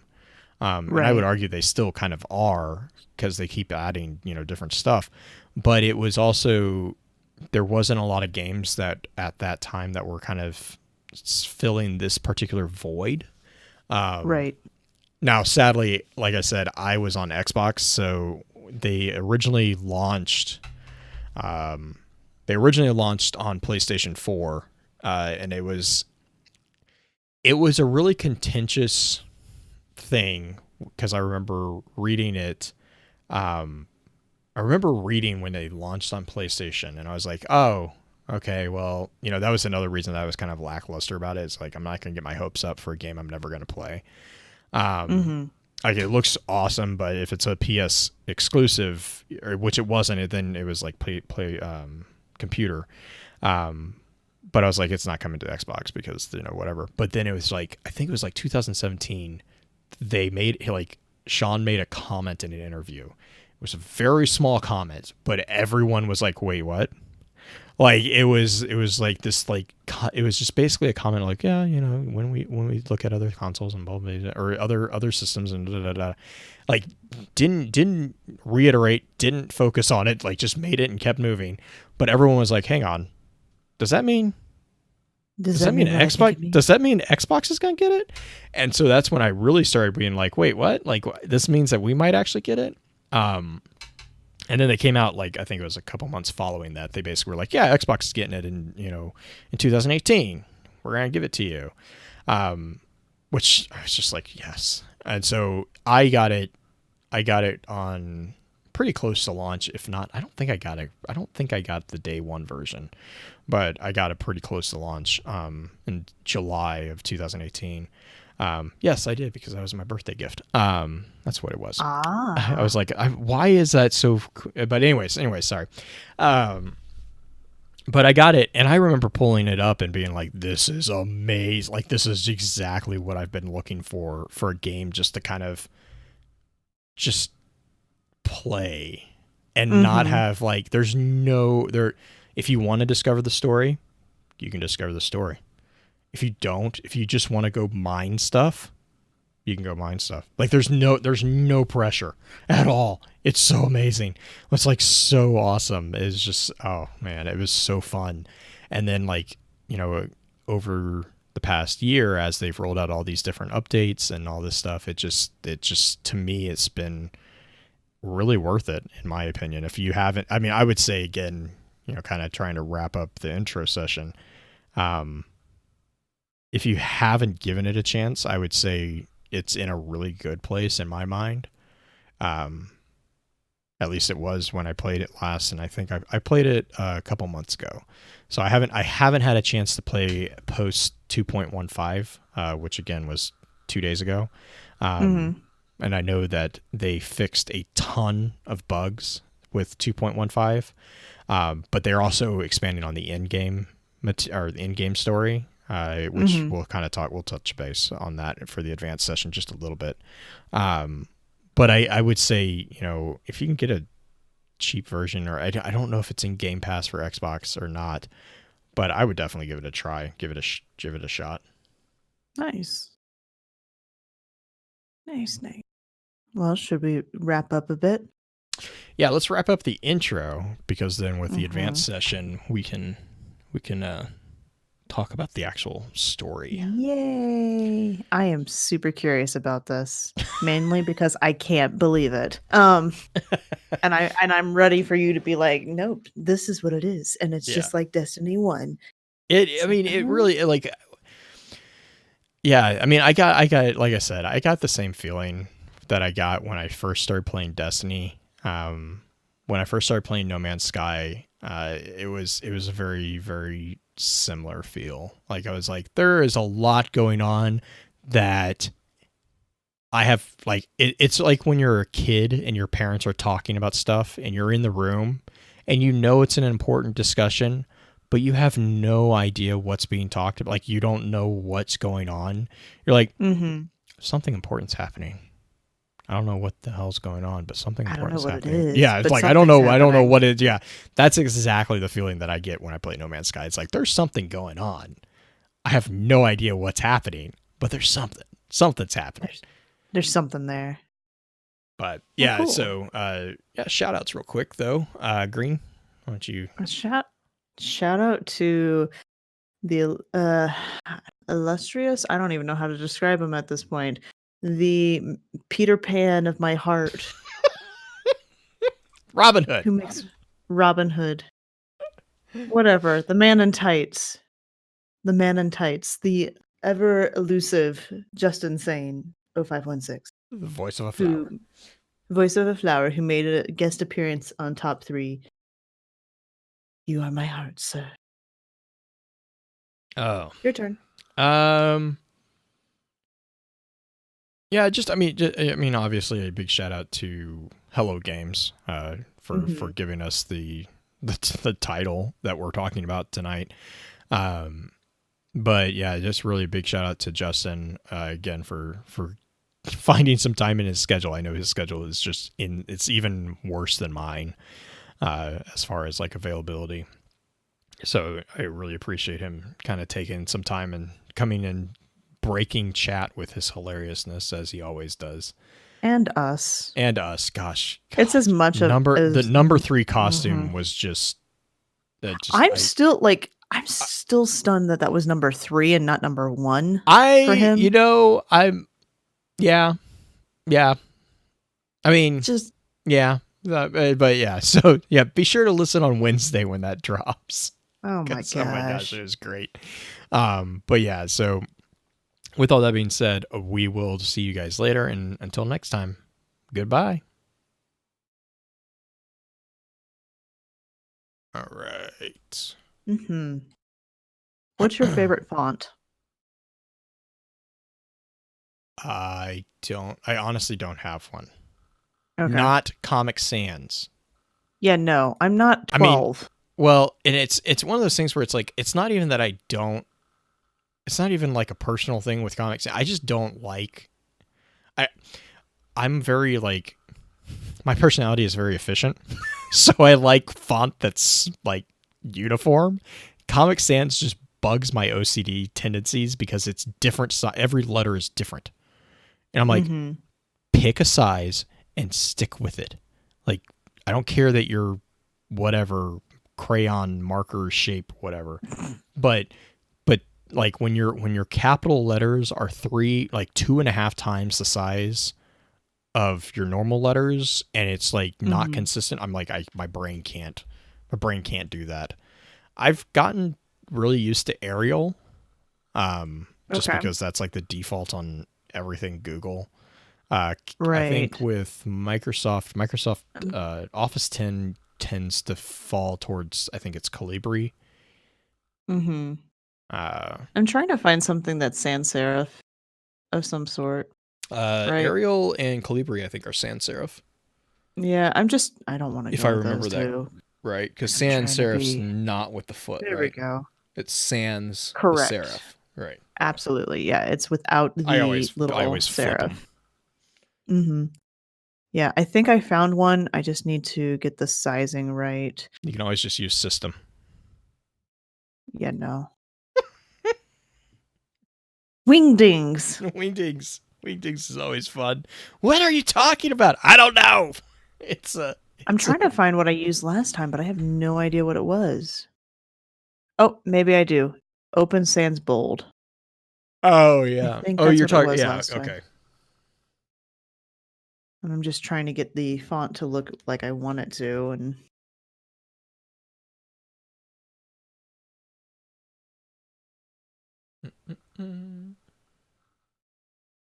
ba-da-ba-ba-ba. Okay. There we go. That's better. That's much better. Nope, that's not better. Uh, Hmm. Hmm. Hmm. I'm just curious Oh. how bold, italic, condo, extra bold. That's better. Guys, this is hard. Dreams of the Deep. That's what it was. Dreams the Deep. That's the other quest that you can do. Ah.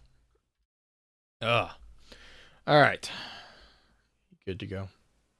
Mm-hmm.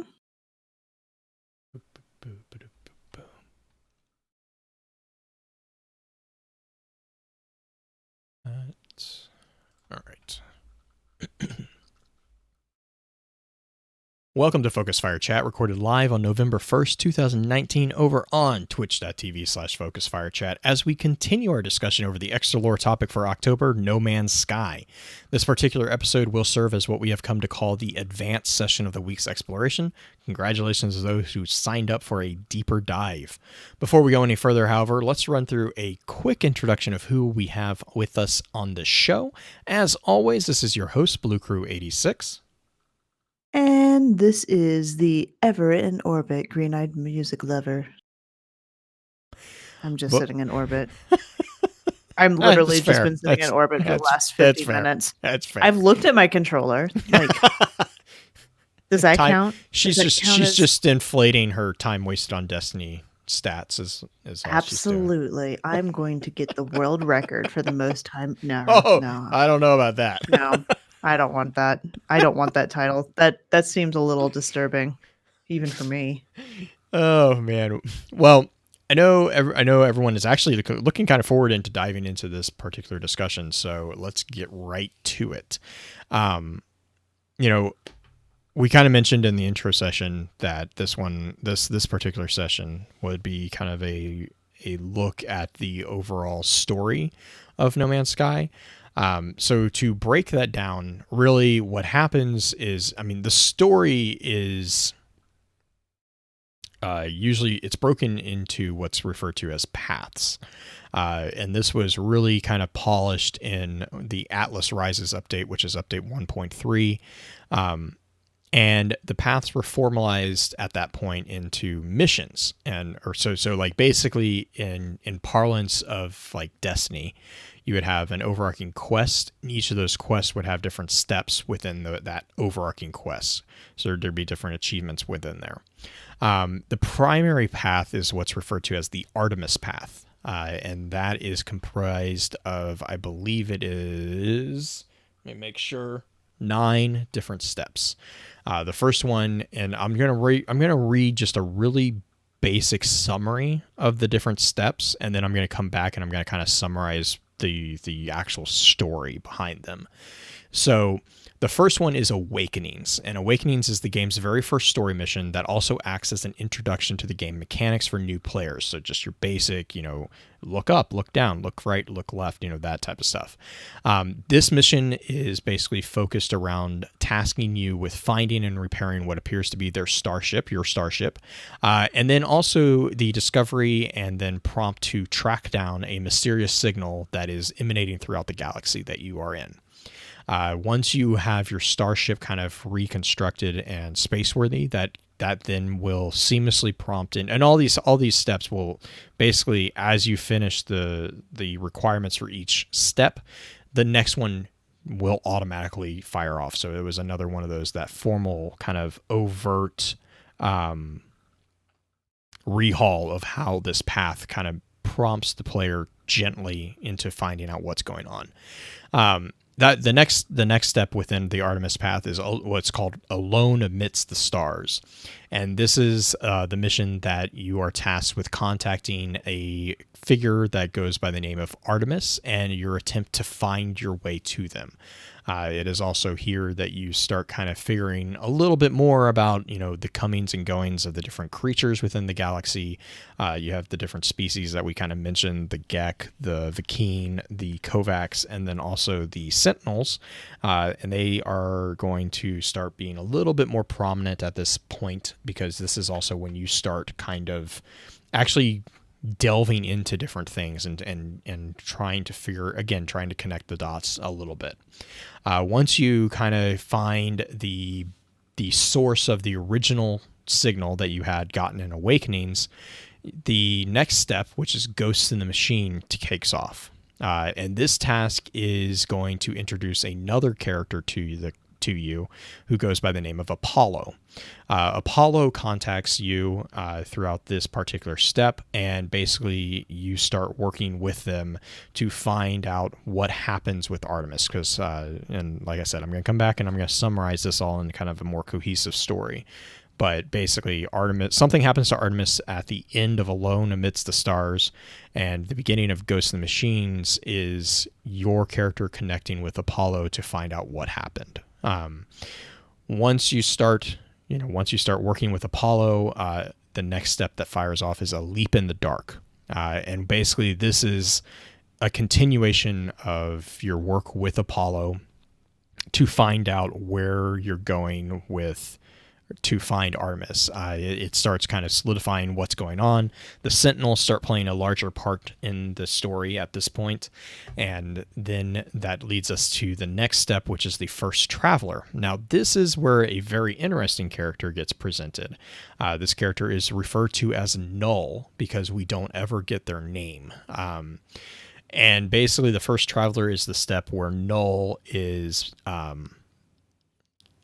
trying to help you in capturing the essence of Artemis, which I understand that's confusing. I'm going to come back to it. I promise. I will come back to it because there's that's a lot of things we're coming back to. Right. Yeah. That's a weird statement, but it will make sense when I come back. I promise. Once you start working with Null and you start kind of more getting familiar with their relationship with your character, you get put into the next step, which is Patterns in Time.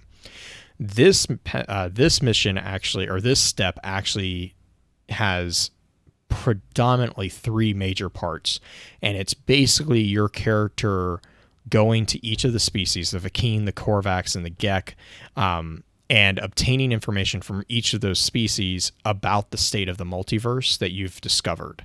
Once you have, so you bounce between the species. Once you get to the third one and you've unlocked that particular piece of information, the next step will immediately go into play. The next step is 16/16, and this is where the player basically follows up with Null.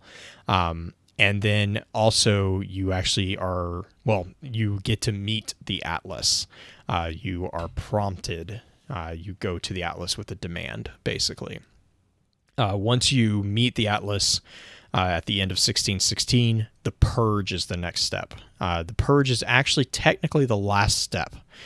This mission is basically tasking you with the way to find the final Atlas interface at the center of the galaxy. So we talked about a little bit that in the intro session about the drive to get to the center. The Purge is the final kind of tying of the knot for that particular drive. Once you reach the center of the galaxy, once you've unlocked the final Atlas interface, the final step, or what's referred to as the epilogue of the Artemis Path, is initiated, and that is called New Beginnings.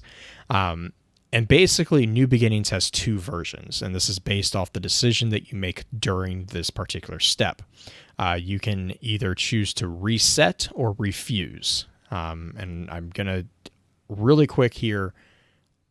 This is a major spoiler warning. I'm going to continue talking, but if you want to explore this on your own, I would advise not continuing with the episode because it's pretty crucial to understanding the whole thing. So just basically spoiler warning for the rest of the episode. But New Beginnings is where you are given the choice to reset the simulation or refuse the Atlas and not reset the simulation. If you choose to reset the simulation, you are given the prompt to choose which type of galaxy you wish to start over in, and then you proceed back into the beginning of the Artemis Path. If you refuse to reset the simulation, you refuse to refuse to reset the Atlas, you're shown a log entry that they have finished the main story, and you are free to do what you wish in the galaxy you are currently residing in. And that's it. That's the end of the path. That's from a basic standpoint. Concurrently with the Artemis Path, you also have the Atlas Path. The Atlas Path is basically it initiates after the completion of Awakenings. So at the same time that Alone Amidst the Star step takes off, the Atlas Path also takes off. The Atlas Path really is just a guiding quest to discover more information about the Atlas and the universe as a whole. Like it's a completely secondary path. It's not required. It just basically is a way to track how much flavor text you want, in a way. There is also technically a tertiary path, which is referred to, hang on real quick, the Dreams of the Deep quest. This is a new one, and I'm not 100% familiar with it, so I don't know much about it, and I apologize for that. I haven't actually gotten to that particular one. I just know that I know it exists. That's all. That's pretty much my knowledge of the Dreams of the Deep. So that's again, that's the layout of like the steps, the checklist part. So, like I said, I'm gonna pull this real quick because I wrote a summary of this, and bear with me. Green, do you have? I mean, I know you have questions. Do you have anything? There's questions, but there's not ways to. I don't know. There's not ways to connect questions to what we've been currently talking about. Okay, so cool. Let me read. If you don't mind me to interrupt more often. Oh yeah, no. Go for it. Just okay. Definitely interrupt. Okay, so basically we're gonna start back. The summary that I kind of put together, it doesn't really break out steps the way I just broke them out, which is why I wanted to call out the steps first and then come back to this. This is more of a stream of conscious kind of storyline that you experience in the game. So basically, After awaking with no memory of their past, the last traveler finds their way to the wreckage of a ship, gleaning the ability to craft a ship capable of intergalactic travel. From there, they followed the signal hailing from a frequency labeled Artemis, exploring both the universe around them and their own past. Following an unknown event which knocked Artemis out of contact, the last traveler comes in contact with Apollo, who pointed to the Sentinels as a possible cause for Artemis's disappearance. The pair team up, intending on following the Sentinels into a portal network in hopes of recovering Artemis or rescuing Artemis. However, prior to initiating their plan, the last traveler is contacted by another character who goes by the term Null, and informed that Null is aware of what the last traveler and Apollo plan to do. Pursuing their plan, however, or continuing to pursue their plan, the last traveler is launched into the Sentinel portal network, which hurls them across the galaxy. And once they find their bearings, the last traveler discovers a grave which appears to belong to Artemis. This is also when they first initiate contact with the Atlas, which is the causation of them being basically punted across the galaxy. Okay. Following this, the last traveler encounters Null, who states the ability to save Artemis via a mind arc. Once constructed, the last traveler contacts priest entity Nada on the space anomaly and is given the choice to allow Artemis to die or upload their soul into the simulation. After the choice is made, the last traveler contacts Apollo, but receives a call from Null concerning something they feel is happening to the galaxy. Pursuing the hunch, the last traveler looks to a cartographer for more information. And you basically, when you go to this cartographer, you start with a Vy'keen, then the Korvax, and finally the Gek. Something which comes to light is the, quote, remaking of the Gek by the Korvax, end quote, begging the question of if the Gek that you experience are artificial or not. When the last traveler tells Null of this development, Null responds with their theory that the Atlas is dying and it is communicating with them via the stories which are told within the galaxy. The last traveler takes this and determines to face the Atlas once again, which reveals the truth behind the whole of their existence. The Atlas is a machine within which all is being simulated. Everything in game has no meaning beyond the Atlas. So then you are again hurled across the galaxy following this second connection to the Atlas. Following the confrontation with the Atlas, the last traveler is prompted to acquire glyphs, which allows the last traveler access to what's referred to as the final Atlas interface, presenting them with the choice to either reset the simulation or refuse the Atlas. If they reset the simulation, the last traveler starts over in a galaxy of their choice. If they refuse, they remain in the current galaxy. If they initially choose to refuse, but then change their mind at a later point, the last traveler must first return to the center of the galaxy and then face the decision of the Atlas interface again.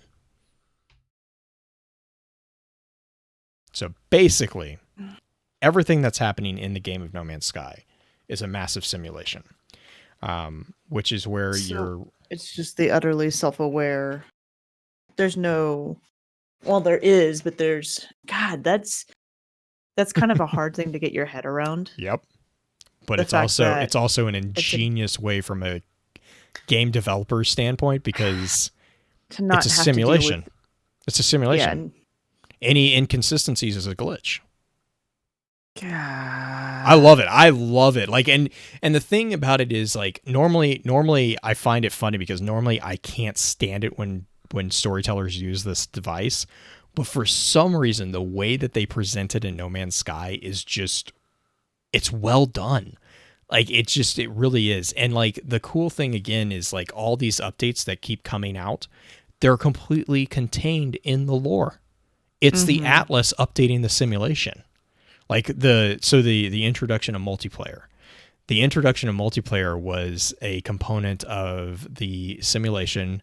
The travelers that are trapped within the various simulations are now able to interact with other simulations. That's all it is. It was like so it's like the Atlas just removed the wall between the simulations. So once you break the fourth wall, because it's not a true fourth break, but there's somewhat of a fourth break. No, and it's break. Like it's so funny because they break the fourth wall and then it's just like balls to the walls. Like they just are like, all right, we're doing it, and they just like, bleh, and it's like they're then it's this weird thing of like they acknowledge that there is a fourth wall, but they're not bound by it because they are acknowledging that there is a fourth wall. Mm-hmm. Like it's just, and it's in a way it's freeing. And again, like normally in most games, I think my problem with it in most games is that they use it as a deus ex machina. Like they use it as kind of like, oh, it's a simulate, like, you know, which is where it's like, oh, it's so annoying because it's a lazy way out.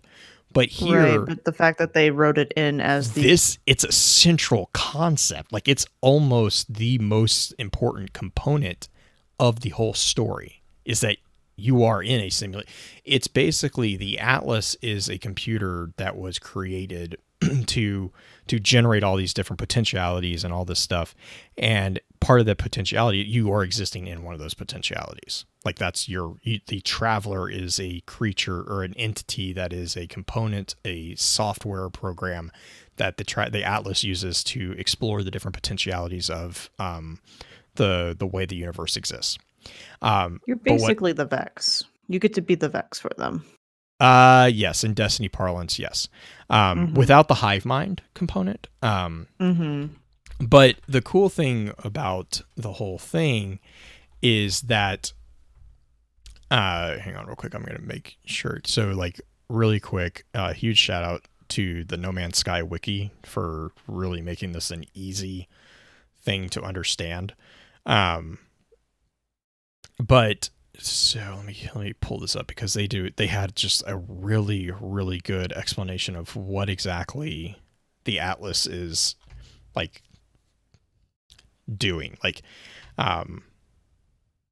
it's just like, it's just this really kind of interesting component. When you finally find out, basically when you get the full fact or the full truth of what the Atlas is experiencing, it starts explaining the concept of the code of 16. Everything is 1616 basically reveals the idea that the Atlas is in the last 16 minutes of its existence. So this is a simulation of the last 16 minutes of the Atlas's existence and what is going to happen when it dies. But it's an AI, so it's like this weird thing of like it's thinking itself to death. But I'm trying to there was just this amazing summary of what is going on, and I can't find it. Okay, here it is. It says Atlas is a machine that was designed to simulate universes for a metaphysical experiment. Eventually, when Atlas was miniaturized, it asked for a scan of its creator's mind as a last gift, and the creator acquiesced and gave it. After thousands of years of simulations, the Atlas realized that it's starting to die, and in a panic, it tries to summon its creators back into being to understand why it was abandoned. From the memory of its creator, the Travelers are born, and here the events of No Man's Sky begin, with the player awakening as the last of the Travelers. As Atlas begins to die, it witnesses its future with perfect accuracy, seeing a vision of its final 16 minutes. This also is the explanation of the UI that you have within your exosuit. Telemon is the name of that AI, was originally a security subprotocol created to monitor the Atlas. At the birth of the last Traveler, Telemon actually became the voice AI that is attached to the Traveler's exosuits because, again, the Traveler's job is basically to understand why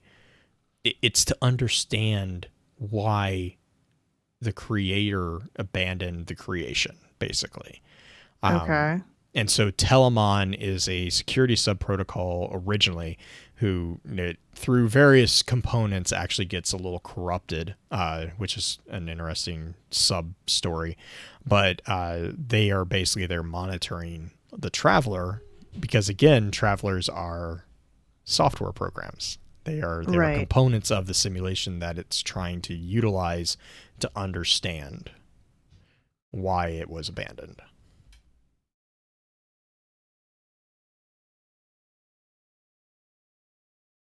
Oh yeah, and then then we get into the explanation within the lore of the multiverse. So they say there seems to be an endless number of universes or dimensions, according to some accounts, known as iterations. However, they all share the same set of rules and have the same history, with a few minor differences. Previously, each traveler was alone in his or her own iteration. As the Atlas degraded itself over time, travelers were able to see and interact with each other in limited ways. Now, travelers can explore the universe together and meet in the space anomaly from anywhere in the universe, even jumping back and forth between galaxies, which was previously impossible. Da-da-da. Explain multiplayer later introduced in the game, which I absolutely love that they actually wrote an in-game explanation of why the multiplayer component was not in the original iteration of the game, but it is now, is because the Atlas has degraded over time. There is a space anomaly, which is basically the central hub through which you access different iterations. It exists outside of game time and space. And it's actually the space anomaly is a big component of the update 2.15 that just dropped, because it's referred to. Hang on, the description. Description for 2.15 update says that there is, quote, a concerning pattern resonating across the universe, and the Nada need help from their explorer friends to investigate. Readings indicate a disturbance in reality where an anomalous and possibly sinister force has begun to leak through to this universe, end quote. So basically it sounds like there's going to be potentially a virus update, which is going to be interesting. That would be interesting. Yeah, because again, you're simulation. That would basically prevent you from ever getting to the center or preventing you from finishing that storyline or anything. Well, and it's one of those things where I don't know if it would prevent it. It would change. It would change the story process, right? And we've already seen changes. Originally, like for example, there weren't Atlas stones. There were Atlas seeds. They were changed into stones because of, I can't remember the in-game. I can't remember the in-game explanation, but every change is actually explained in game. Like it's just this fascinating ability that because of the central component of it not being bound by the fourth wall, their patch notes are actually able to be like, oh, these are the patch notes, like, and that's in game. They can have them in game, and these are known bugs that the Atlas has, determined needs to be fixed to allow for the travelers to blah blah blah blah blah. I love it. I love that component, and like as soon as I started finding this particular component of No Man's Sky out, it actually really made me even more interested in it, because it's like, okay, this is just a really unique idea, or not a unique idea. It's a unique execution on an idea that a lot of people have played around with, but I've never seen something as just dedicated to, no, you're a self-aware simulation. Like it's an utterly embracing of the idea that, I mean, Portal kind of did it a little bit. Portal did, but even in Portal, you were still, there was a difference between in-game and out-of-game. And I mean, I guess you could argue even in No Man's Sky, there is a degree of separation between the character, the avatar, and the player.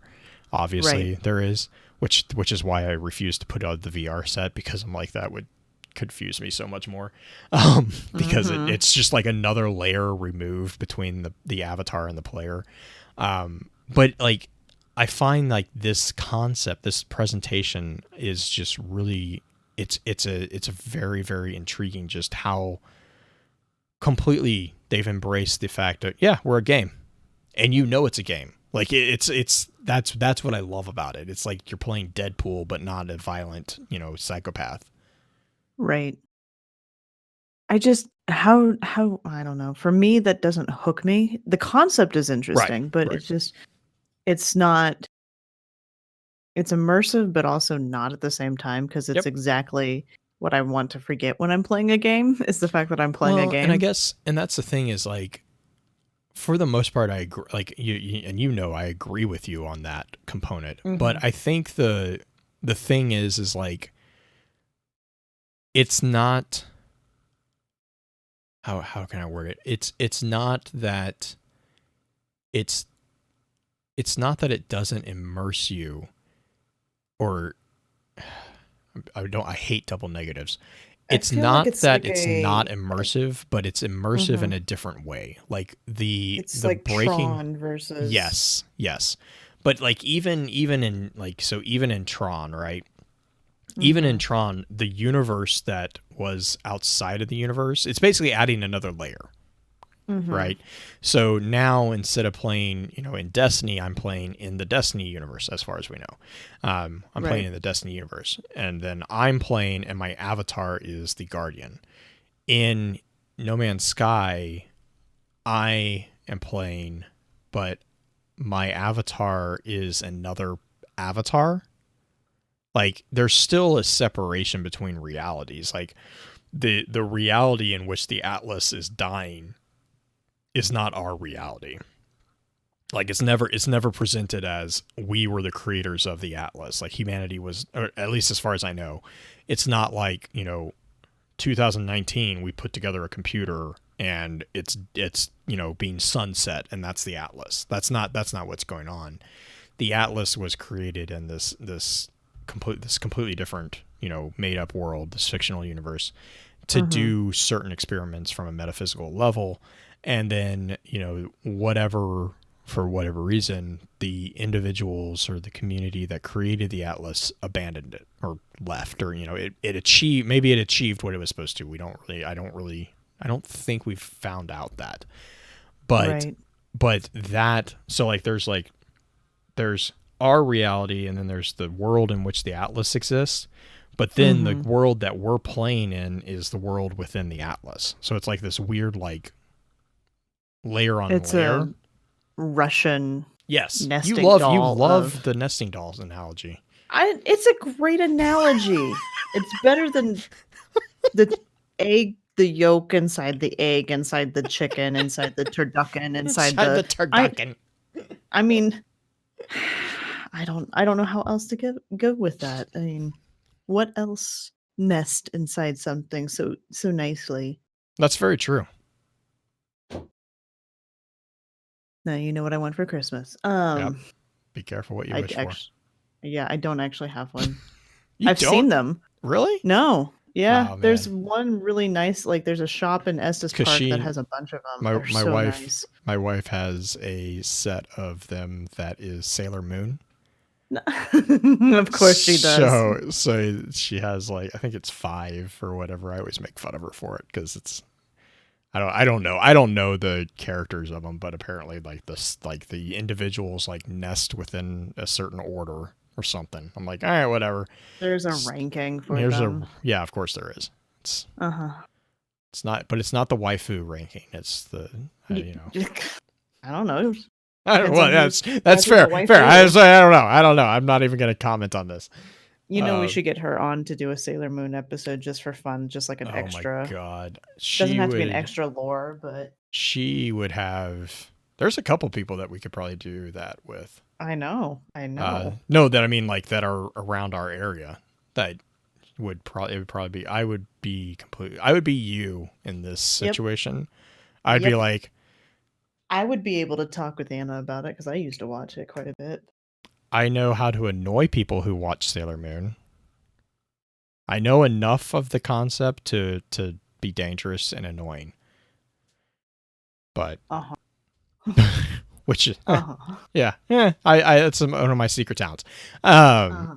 But yeah, so like, I mean, but again, kind of going back to the idea of, like, I think that's what is really intriguing about No Man's Sky is the embracing of this pseudo fourth wall It's break. embracing. Yeah, I mean, it's just the wholehearted, unapologetic embracing of a mechanic that developers have used as the scapegoat, the Deus Ex, but just like, nope, that's the main bit.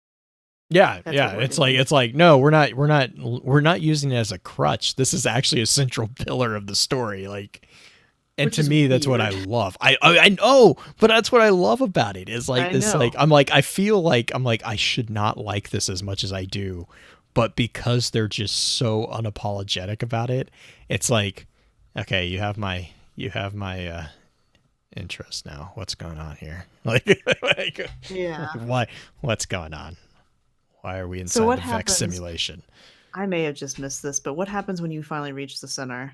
So basically, like in that's what the epilogue really is you reach the center after you achieve what's called the final Atlas interface, and you basically are given this choice.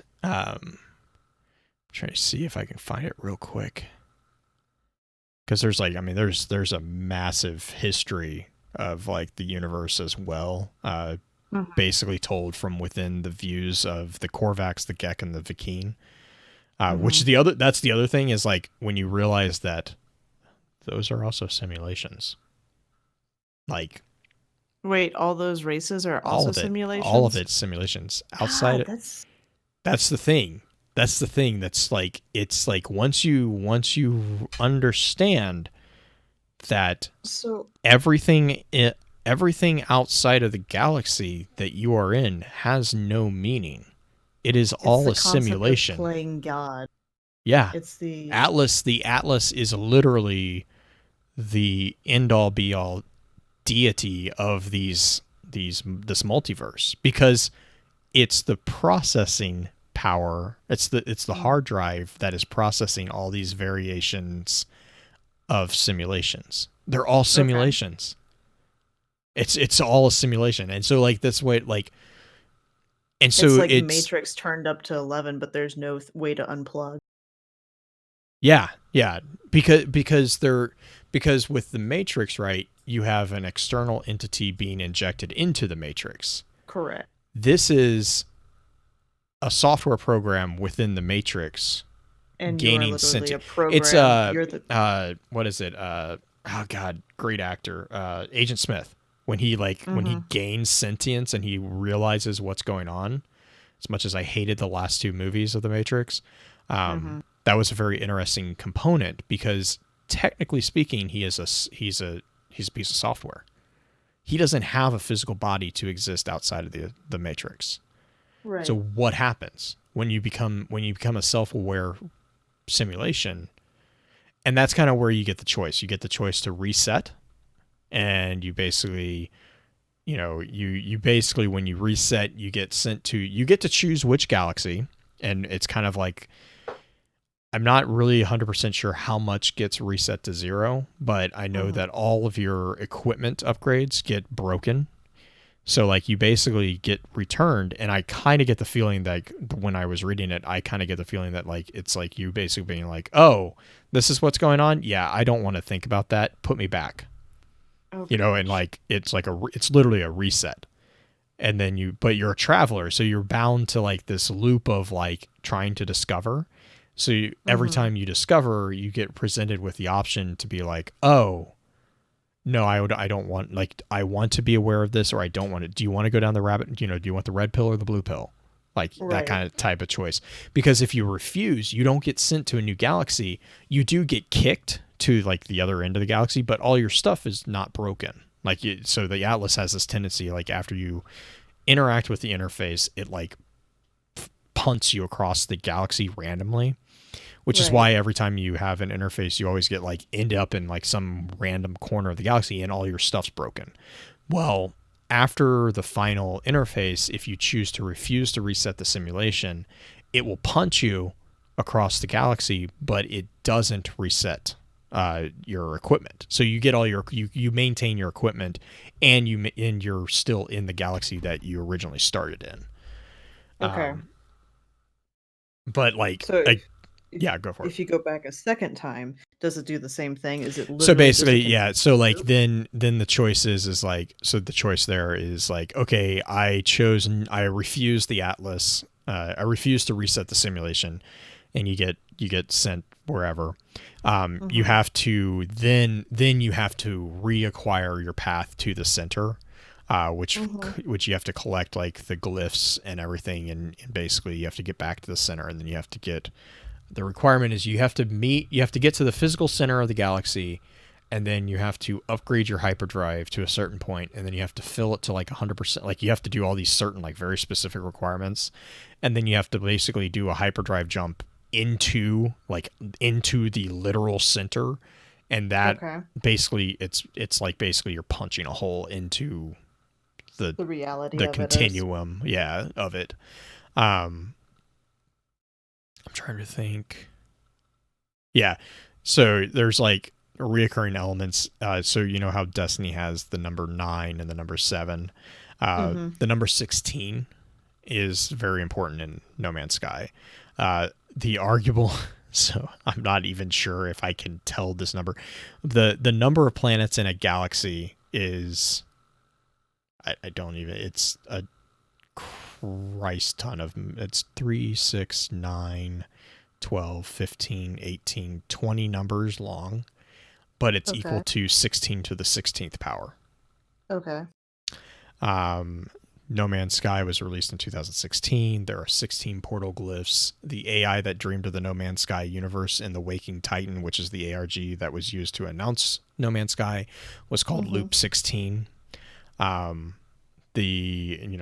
The multiple sources have stated that the Atlas had 16 minutes of operational time remaining, which is where the 16/16 comes from, because these are the simulations that are up, and this is the process that is leading to its deletion. So it's trying to figure out what's going on with it.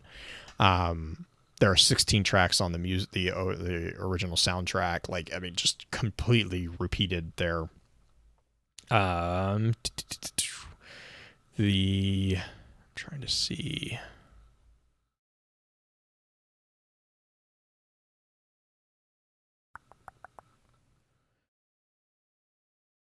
And like the other really cool thing is like throughout the story missions, let me see if I can find an example of this real quick. Because like, so you're introduced, oh, come on. I love how like I think of something and I'm like, oh, it's right here. And then I can't find it as soon as I start talking about it. But so like in the actual, like story arc of the game, you have Telemon, who you don't know is Telemon, but Telemon is your AI component. You basically have different updates and like logs, and this is what I was saying about when I was talking about like this is like a prime setting for somebody to do a content series on, because like, so the introduction for Awakenings, the very first thing you basically are introduced to is your log goes, I find myself alone on a strange world, unequipped and in danger. I have no memory of how I got here, no sense of a before. My exosuit at least seems to know what it's doing, and I am not dead yet. And then after you do a couple things, you get a little blip, and it says it's a log update, and it basically goes, the crash ship responded to my commands, confirming my suspicion that it belonged to me. I have repaired the damage and taken it up to space, but the cause of my crash is still a mystery. And like, it's just as you go through the story, your log gets updated. And so what I was like, when I was sitting there, I was like, you know what would be really cool is to have like an actual like flight log or a, adventure log, being like, all right, so day, this is, every stream that you do is like a new day or whatever, and you're like, this is what happens on, da da da da, and just like have a running dialogue of what you're doing. Because like, then like later, strange signal has led me to the rusted remains of a freighter. I found a hyperdrive blueprint among the wreckage, accompanied by a strange message. It appears that someone has been leaving me messages. And it's like this constant like narration of what's going on, and that's built into the game. And so it's like, for me, when I first started experiencing this, I was like, man, this would be a really cool thing to like, if you had an audience for it, it would be like a really easy thing to kind of just be like, all right, what are we going to explore today? How are we going to captain's log, blah, blah, blah, make your own Star Trek series. That would be cool. But that's literally what I was like. If I had time The problem is if I that wasn't doing the podcast, that's probably what I would be doing. there's no there's no real antagonist besides just the interactions you have with the aliens and whatnot, the various groups, right? Right. There's And nothing I mean, to and that's the counter thing is you. like, yeah. And I mean, but at the same time, I think it's open enough. Like this is me kind of doing, so this would be me projecting into like a spinfoil component. But like, I Right. think it's also, it's open enough that like there could be like, it's a psychological antagonist. Sure. Because you're a fragment of the Atlas. And I mean, obviously, you know, as you kind of get further in the storyline, it becomes more pressing. And I mean, you could play it a lot of different ways. And the cool thing is like you could play it one way, and if you don't like Mhm. that particular telling, as soon as you get to the purge, you could reset, and you could play it a different way the next time around. Like I think Right. it's just, it's like it has itself built in a component where that story is really, it's, and this is where honestly I get really hooked on it. Mhm. It's completely up to you. Like there could be an antagonist. It could be I don't know, a darkness that is imposed on you. It's know, really there's- funny how every time you say traveler and the fact that the traveler's point is to try to get to the center of the universe and it's bouncing from planet to planet. Granted, you're not terraforming it. Yeah, You're well, collecting I mean, you resources. can, but yeah, you can, but it's not on the level that we see. But I mean right. I mean, I mean, I would be sad if that comes to light, but I'd also be kind of intrigued at the same time if that's Where they're actually kind of where heading we're with it. going with Destiny as well. I'd be kind of, I wouldn't, I'm not gonna lie, I've had that idea. Like Mm-hmm. it has been a theory that I've had. But again, like with Destiny, the problem that I have is the same problem I have with a lot of more base or more stereotypical games. I don't like the reliance on, oh, you're just in a simulation, because it's like I don't know, it feels like it cheapens the story. Whereas with like, and that's where it gets weird, because with No Man's Sky, for some reason, and again, probably because they're just like, yeah, you're in a simulation, like you're just like, this is from the very beginning, this is what Right. they were building to. Whereas a lot of times I feel like it's escape. It's like, oh no, we put ourselves in a corner, easiest way to escape. But yeah, I mean, but again, like going back to like that idea of like creation of an antagonist. I mean, there could be an antagonist that we don't know about. The thing is at the end of the day, we don't know about the reality that the Atlas exists in. I mean, for all we know, as far as I'm aware now, and I'm not sure if this has been confirmed or expanded on, but for all we know, the Atlas could just be a part of a server farm. Right. Like it could be something completely mundane, but to it is the end of everything, because it's the death of a computer. Like it's the idea that the computer has sentience. The computer is experiencing its own mortality. It's inside the mind of the AI. Right. I mean, it's and you see that with Halo, with the smart AI, when they reach the 7-year limit and they reach rampancy. It's the idea that like maybe the creator of Atlas didn't actually like go away. It's just they built the computer to do something and they're done. Like it's just one of those things where there's a lot of different potential possibilities there, because again, our awareness of the universe of No Man's Sky is only within the parameters of the simulation of the Atlas. We don't really understand the outer realms of what the Atlas is experiencing. And actually, to be fair, as soon as I said that, I think that would be kind of weirdly funny, is if it turns out that the Atlas is really just a server blade in a server farm, and it's just like, oh yeah, we're sunsetting, Atlas 1.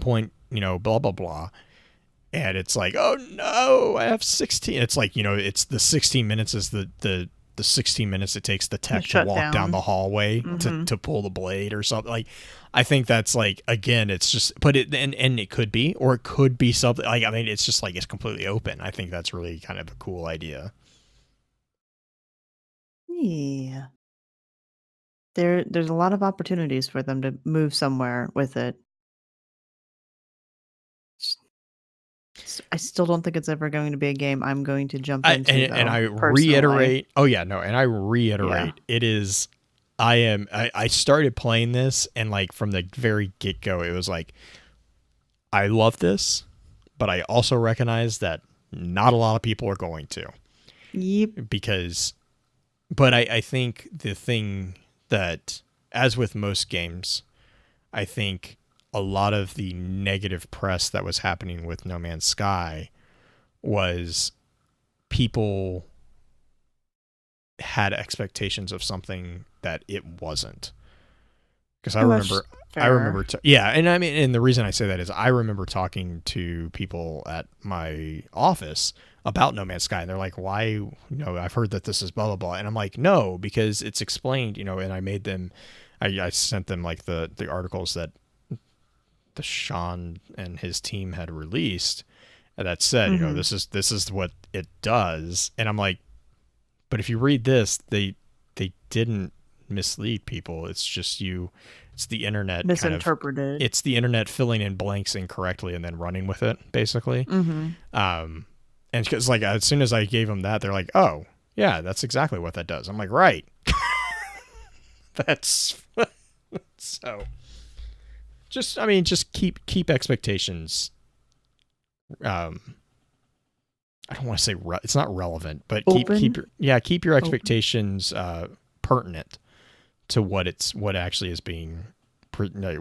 being given is my thing.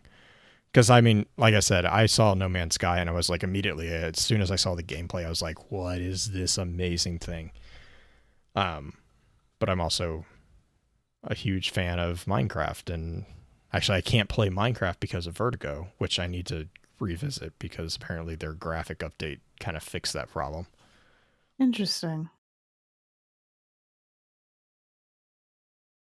I like, Vertigo in games. I had an experience with that last night. We should wrap up this episode before I get on a diatribe that's me complaining about Vertigo in games. Yeah. Well, you shouldn't play Warframe. I mean, I've told you that. I tried. I did legit try. There are moments in Destiny I get Vertigo too. Like, oh really? But it's mainly but it's not because of like normal movements. It's because I'm jumping down a giant freaking hole. Oh. And I just go. Ugh. That's why you don't run that strike with Dwyer. It wasn't the strike. We were doing the dungeon. Oh, was it? Does the dungeon have a? I just remember the massive. The Radiolaria Lake. There's no lake. Brachion's its own thing, but the dungeon's got a few giant drops, including a. I should just link you the video after this. Sounds good. But yeah, all right. So let's wrap up. Shout outs. What do you got for us this time around, Green? My shout out is to you for being able to do the research on this one, because I'm still mostly like, yeah, no. I'm just like, I'm not gonna lie. It's like I'm sure that it'll upset some people, but I'm just like, yeah, no. This is not one that gets me excited. Mm-hmm. This is no. And that's absolutely okay that we do things that don't get me excited or do games that don't get you excited. We've had multiple moments of each, but yeah. Oh yeah. I mean, that's the other thing that I appreciate the entire concept that we have going for, you know, the extra lore. I mean, we even have it with the normal episodes with the concepts of like different topics. Like there's topics inside Destiny that, I mean, I'll be honest, I don't care about. You know, and vice versa. There's things that I really care about that I know that you don't care about, and you know, and that. But I think that's the thing is, like, as long as we're just not having an interest should not exclude someone from being able to have a respectful conversation about something. because Absolutely. ultimately there's always something that everyone can contribute to a conversation. um and it's the thing is like, so taking this example, right, you don't have a lot of interest in the overarching gameplay or whatever, but you still have questions and you still have valid thoughts about the different, various components, and some of those are just completely relevant and completely fine and actually illuminating in and of themselves towards the whole conversation as a whole. Hmm. And I think that's what I love about again, that's what I love about the extra lore. Is it actually, there's a degree in which the extra lore forces me to actually step outside sometimes my comfort zone, and be like, oh, what is this type? I mean, the thing that comes to mind is when Justin and I had the solo Dark Souls explanation, which Oh yeah. turned into one of the, still one of my favorite episodes, just simply because it was just hilarity It was between the like two of us, because neither one of right. us knew what we were talking about, and we basically just were like, this is cool. Like when we were researching, this was an interesting thing, and and Hmm. that's really where I find enjoyment out of doing different stuff, or Well, it's different like like research components. like when I did the Zero Horizon Zero Dawn Hmm. episode. Hmm. That I mean, I would have never picked up that game had I not done a bunch of research into it. Oh, that's So, like what was it, the Hellblade. God, Senua's Sacrifice was Hmm. amazing. Well, I see, I still haven't haven't played it. played it, I but haven't played it, but I it is one of but the the very story is few so titles good. that I have actually literally sat down and watched those cutscene movies, that are like Mhm. 4 hours long. I have watched every single minute. I've watched it twice now. Like I can it honestly is the say only title that I've done that to.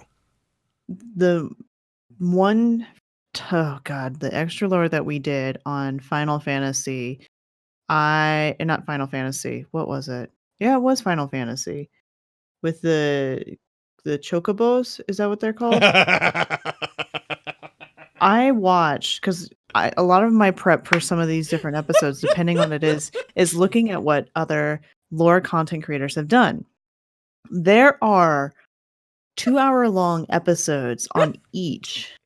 I sat down and this is when I was still living in Kansas. I sat down and I put it all in a playlist and I pushed play, and I swear I made it through Final Fantasy 5 before, like, being like, "Oh my god, I have no clue what's going on, and I'm starting to fall asleep. Like, what is happening?"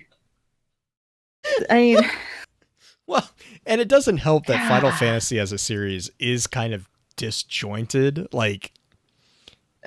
Yeah, I mean, yeah. Like the titles don't necessarily connect. Like there's overarching Yeah, themes, absolutely but not. there's I no learned that by 3. there's I was like, "This doesn't make any no sense." continuation. But at the same time, there's still some of the same types of characters. I'm like, Right. "What Oh are yeah. you guys doing to me?" Like, oh, you know what we should do at some point is the new one that just dropped by, Kojima? God, Death Stranding. Mhm. I've I heard lots of things about it. I love the disparity of reviews and people's opinions. Mhm. Because like all the professional sites are 10 out of 10, 10 out of 10, 10 out of 10, and then you turn on Twitter and you're like, 1 out of 10. like I hate it. I'm gonna bleep myself out, but the general consensus is, what the fuck is going on with this game? Right.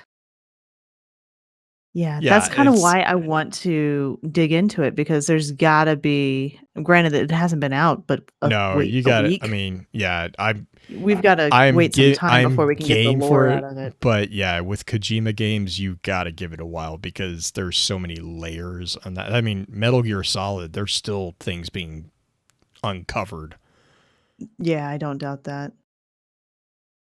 Cool. Should we do actual complete shout out wrap up? I think that was like our Yeah, shout out for the concept of extra lore. yeah, yeah. So shout out, yes. Yeah, shout out to you for bringing a smile and checking on people, including me, when things are not necessarily going good or if you just don't hear from me. I appreciate it. I appreciate you. and anybody else who does shout outs like that whenever they notice somebody kind of disappears for a little bit, just people who are just checking in on other people. It is Definitely. appreciated. Well, and a big shout out to, I think by the time this airs, I think most of it might be already done, but the charity that Bungie's Yeah. doing, I think that's it. Gathalion It's tomorrow, right? tomorrow, Bungie bounty? aka by the time you listen to this, 6 days ago. Yeah, that's Yeah. why I'm like, yeah. And But I mean, a yeah. big shout out to a lot of the streamers that have been. There's been a lot of movement. So, you know, we're over on Twitch. I don't really have any plans on moving. I mean, this is just a means to an end for us. So, but I know a lot of streamers are moving back and forth between Mixer and Twitch. That seems to be the large contention right now. Just have patience. I know a lot of people, and a big shout out to the communities of those content creators, because it does take a bit of learning. I saw Gathalion's tweet, I think, the other day, because Mixer apparently has animations in the chat, and it was just like it was like just blowing people's minds. Like they couldn't figure out how to turn it off, and they were getting upset. So like, you know, the learning of different systems is a big thing, and I recognize that that's not always something that people necessarily think of when they go to a new medium or a new platform to watch someone that they're used to. So a big shout out to you guys for having the patience and still supporting everybody that you do still support, even though they've made a choice to do something that's, to be honest, probably an extremely terrifying thing. Especially as a person, or especially as creators of content that is almost 100% reliant on people paying attention to it. The idea of completely shifting your foundational platform, that's a scary thing. So, you know, I really think that's awesome that the communities of those individuals are they're willing to flexible put enough. outside. Yeah, they're flexible enough to follow the person that they support. I think that's amazing. I think that is really cool. Also, big shout out to individuals who have emailed me. I just went blank on your usernames. I am so sorry. We had an amazing email earlier last week that was really, really great. Or it was really great hearing. And then also we've had a couple of users who have gone through and spot checked the website. I've had a few little typos here and there. Thank you so much for that. I really, really do appreciate it. I really do appreciate whenever someone can go back and like fact check or you know, type or, you know, whatever, copy edit, whatever you want to call it. It makes it very helpful for me, because then I can make sure that our site is the best presentation of the information that we have for everyone else. So again, thank you so much for that. But until next time, as usual, goodbye. Bye. You should watch the video. Watch the video. I put the tweet with the link to the video in chat. Okay. Do I need to listen to the audio? Yes. Okay. Get my audio.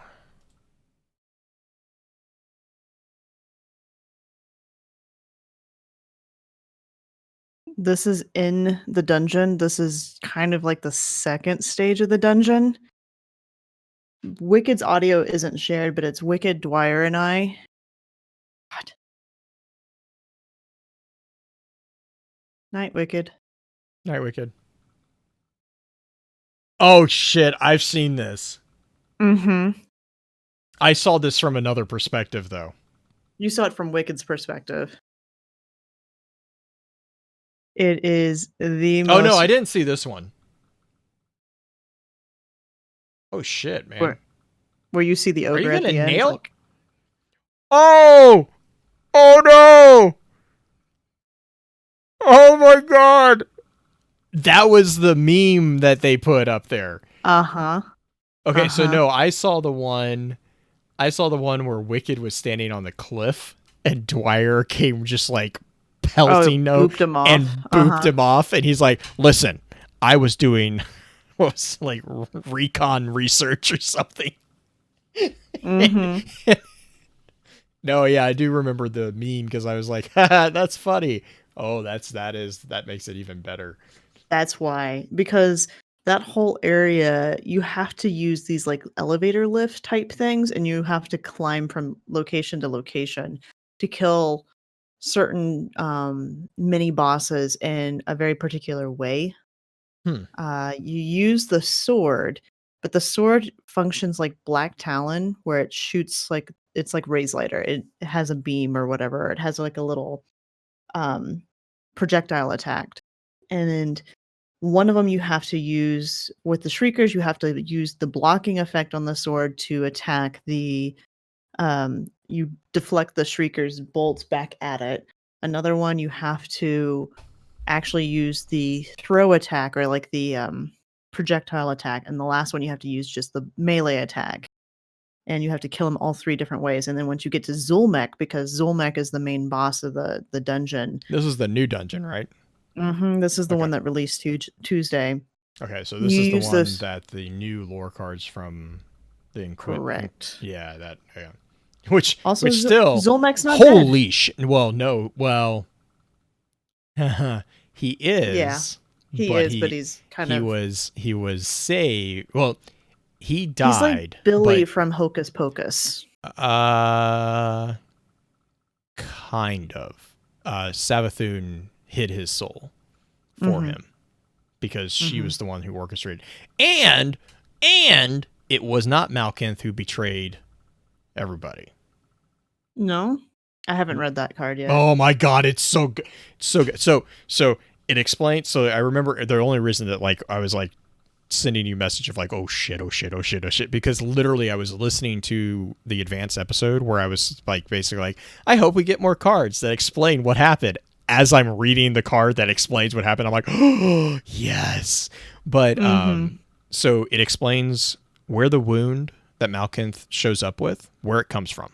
It explains that. It explains why she sings, and not only why, but how Malkinth sings Azavath or Akrazul, who is in the body of Azavath. It's because it's not Malkinth. It's Avathun. No, it's Azavath. Wait, Yeah. Azavath is Azavath. singing to Azavath. So and Malkinth. Okay, so it's basically the Russian doll got Russian dolled. If that makes sense. So Savathun is pulling all sorts of freaking strings. And it gets called out specifically at the end of the last entry that it is Savathun that is completely playing the entire Hidden Swarm against each other. But so Malkinth kills Azavath to put Akazul inside Azavath's body. The first thing that Akazul does when he wakes in Azavath's body is he kills Malkinth. He stabs her. So Malkinth dies. And as Akazul in Azavath's body goes on to do the slaughter in the pit. So while he is doing that, Malkinth is dying. As Malkinth is dying, Savathun appears and basically strips her of her shell, or allows her to die, and then takes Azavath's soul and reintroduces it and reinserts it into Malkinth's body. Because pulls the Russian doll out of one and puts it into the other. Basically, she takes the discarded Azavath and reuses her because Azavath is a member of the Broken Choir. So her entire goal is to have Azavath try to become the first singer, try to become another first singer of the aria of destruction. So while that's happening, Akazul is killing everybody, right? Right as Zulmek is getting killed, Savathun appears to him and says, if you pledge loyalty to me, if you pledge loyalty to me, I'll save you. And Zulmak's like, I don't owe you anything. And he's dying. And so he basically acknowledges, yes, and blah, blah, blah. And she goes, okay. And she sidesteps his death by hiding his death in basically Ascendant Realm. She basically loans him an Ascendant Realm to allow him to survive. So she pockets his soul so that he doesn't cease to exist. He still dies, or his body still dies. Right. But meanwhile, Azavath's now in the body of Malkinth comes to the pit, and under the guidance of Savathun, calls Akrazath down, or at whatever, calls her brother down, and basically Savathun's like, look, he's useless. He's just rage. I understand your nobility in sacrificing what you did. And basically, like, she basically presents this like, look, you did a noble thing. You did a good thing, but it's wasted on him because he's not the brother that you knew. He is just rage. And so in order to control that, in order to basically stem the destruction, she convinces Azavath to sing her own brother to destruction. So basically the two siblings are still gone, but it's not the two siblings we thought were gone. Also, this is John. In the midst of all this, up in the top, what's going on is Savathun is the one who reaches out to the B one. The sibling, Belakath, or not? Not Bashire. No, Voshire is the V. Bashirth, I think. Bashirth, it's the one we kill. Bashirth, it's the one we kill when we do the cryptic rift. Right. So Savathun reaches out to Bashirth as Akrazul is killing everybody, and it's like, hey, you should kill the people who threaten you. She's the one who confronts Bashirth to do that, who then turns and convinces all her sisters. So she's all that. That's all done at the bequest of Savathun. And then Savathun reaches out to Hashladun and says, hey, you should go back to the pit and see what's happening. Hashladun returns to the pit to look down, which is what the scene of her looking down and seeing Azavath's destruction of Akrazul. And then Savathun implants the idea, oh, by the way, Zulmak is able to be resurrected, and I can show you how to make a beast of something, to create a monster to help protect against the coming guardians. So this entire dungeon is actually preset by Savathun because she is trying to orchestrate something else, but this is a step in that orchestration. And she's playing the entire Hidden Swarm against each other, basically, to create, because she doesn't care. She doesn't care really if they win, or if they win, awesome. But if they go and she expects them to lose, then they still will have created a monstrosity in the form of Zulmak that is going to serve her by doing something else that we don't know yet. But that's why I sent you the whole thing of, oh shit. No shit. I was like, it explains and confuses so much. Yeah. Also, Xenophage is a very interesting. Okay? So Xenophage has very interesting implications. The thing I got from Man at Arms was is it Omar? Yep. Omar's a fucking bug, is what I got from him. And I'm like, I have no idea. So I have not read it yet. Xenophage. So I updated my list of light bearers. I now have 222 names on there. I also put together a tab of all the fire teams that we know of and reformatted the orders and organizations because we got a lot of information there.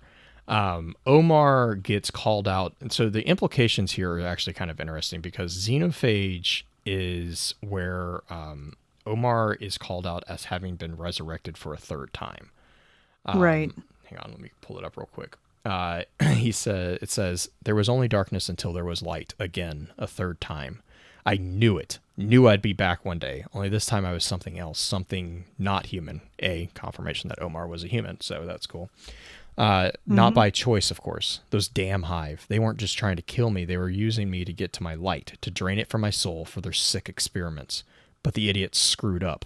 They didn't just drain my light. They took the whole lot. The entire thing. Soul and all. I'm still me. I'm just not the me I knew. The one with 2 arms and 2 legs. I'm something smaller now. But honestly, it's no bother. The fire inside me, it came too. And it rages now more than ever before. The fools have no clue what they've done, no idea the price they'll pay. I'll have my vengeance, in this life, not the next. So there's a lot that makes me question that. Like, yeah, essentially what it sounds like is that Omar in some respects has the same, not necessarily the same exact thing what happened to Zulmek, but if he's missing a soul, that's its own major things that it's like, okay, what is left? What are you besides the shell? Like, it just brings in the implications, so many different weird there's a lot of different concepts. problems. So Sunbreaker Cockroach. Except he's not a warlock. No. But, Nope. So like Hunter. the thing here is like there's a lot of different potentials.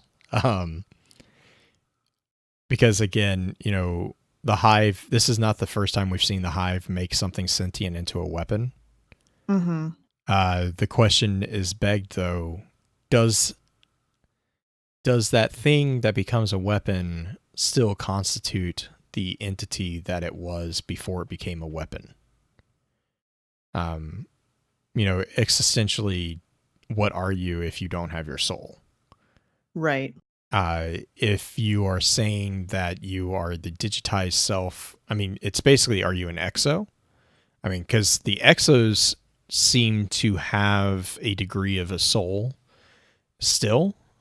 Depends But on do if we they believe what's the soul? What is the soul? well in that right, it but brings I mean, in that because brings in he's all also those saying questions. like he doesn't have light, But he like, has something that burns within him, whether it's anger or whatever. rage, but that's not light. I mean, because he says that they took everything.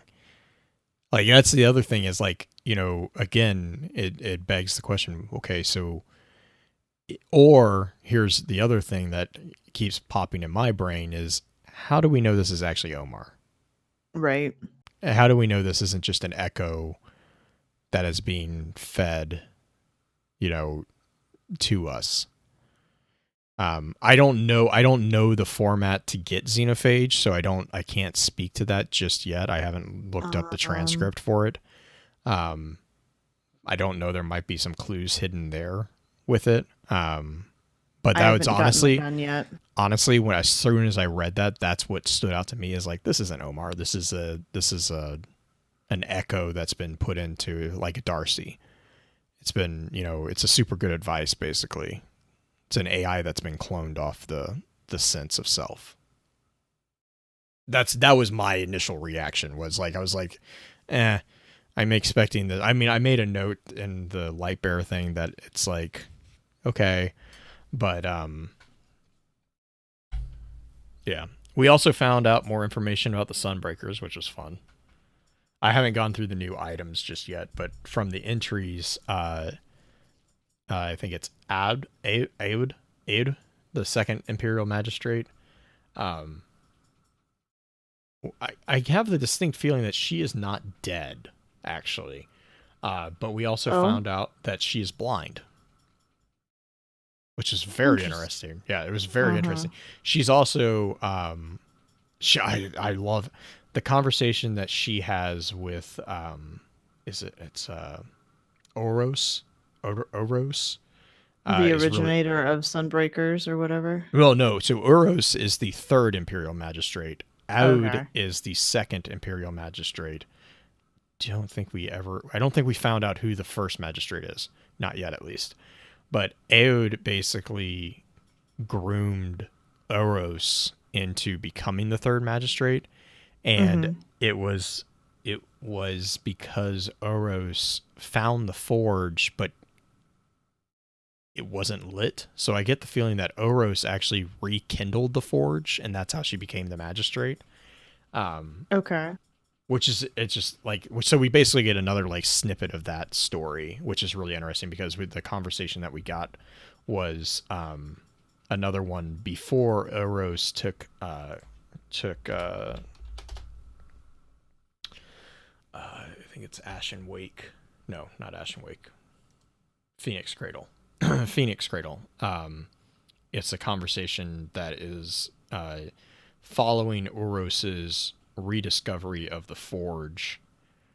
But it's also got really cool stuff where it's like it's talking about Aod is talking about how the Sunbreaker's fire used to be a shield and how it used to protect, but now it doesn't. And the fall away from that has hurt the Sunbreakers and how they need to rediscover the ability to protect with their fire. Interesting. Yeah, hang on, where is it? It says, the Ring of Flames, in it my enemies burn, yet my allies can walk through that fire untouched. Yes, but for you it is more, is it not so? Yes, I feel stronger inside the circle. Exactly. But the grace of solar light was never meant to be ours alone. In the beginning, Sunbreakers could share the warmth of the fire within. Friends that walked in the circle felt that warmth too. What happened? The Ring of Flames was a judge, granting only weal or woe. Too many who carried the light were burned by the heat of the fire. That was part of why we Sunbreakers could not abide so-called civilization. Leaving wasn't easy. Not all in the Order thought it the right path. Despite the good we could do in the wilds, there was disagreement, judgment, more bonds broken than made. Little by little, we all lost something. Sharing the warmth of our fires with others just became too hard. The method became a secret, and the secret became a mystery. Find the others. Choose an Imperial Magistrate. Find a way to share your fire. I am too old and have no fire left to share. Interesting. And yeah, and then also Aod lost her ghost before she died, so she was similar to Eris. Okay. Because she says later on, she goes on and she says, I am too old, I am blind, I have no light. And then Oros says, you've seen more than me, and your vision is so clear it opened my eyes. You are not shadowed by a ghost, but you're as bright as the sun. For one who says so little, you have a fine way with words. Perhaps we won't have to go too far to find a new Imperial Magistrate. So it's the basically the discussion between, because it was just interesting to me because it was like, I love the presentation of their fire as being like an inclusive thing instead of just like the destructive force that that you see. I thought that was really cool that, because they had to harden themselves to survive without civilization, they also lost the ability to protect others because you got the feeling that it's because they aren't able to be, they don't find it easy to be caring because they're not allowed to have that what they would perceive as a weakness. Interesting. But yeah, no, there was some good ones inside there. I haven't gone through the items just yet. I found a couple new Guardians or Risen that I hadn't had on there. Trying to remember which one. Oh, did you see the picture that Pens put up yesterday? Sorry. For what?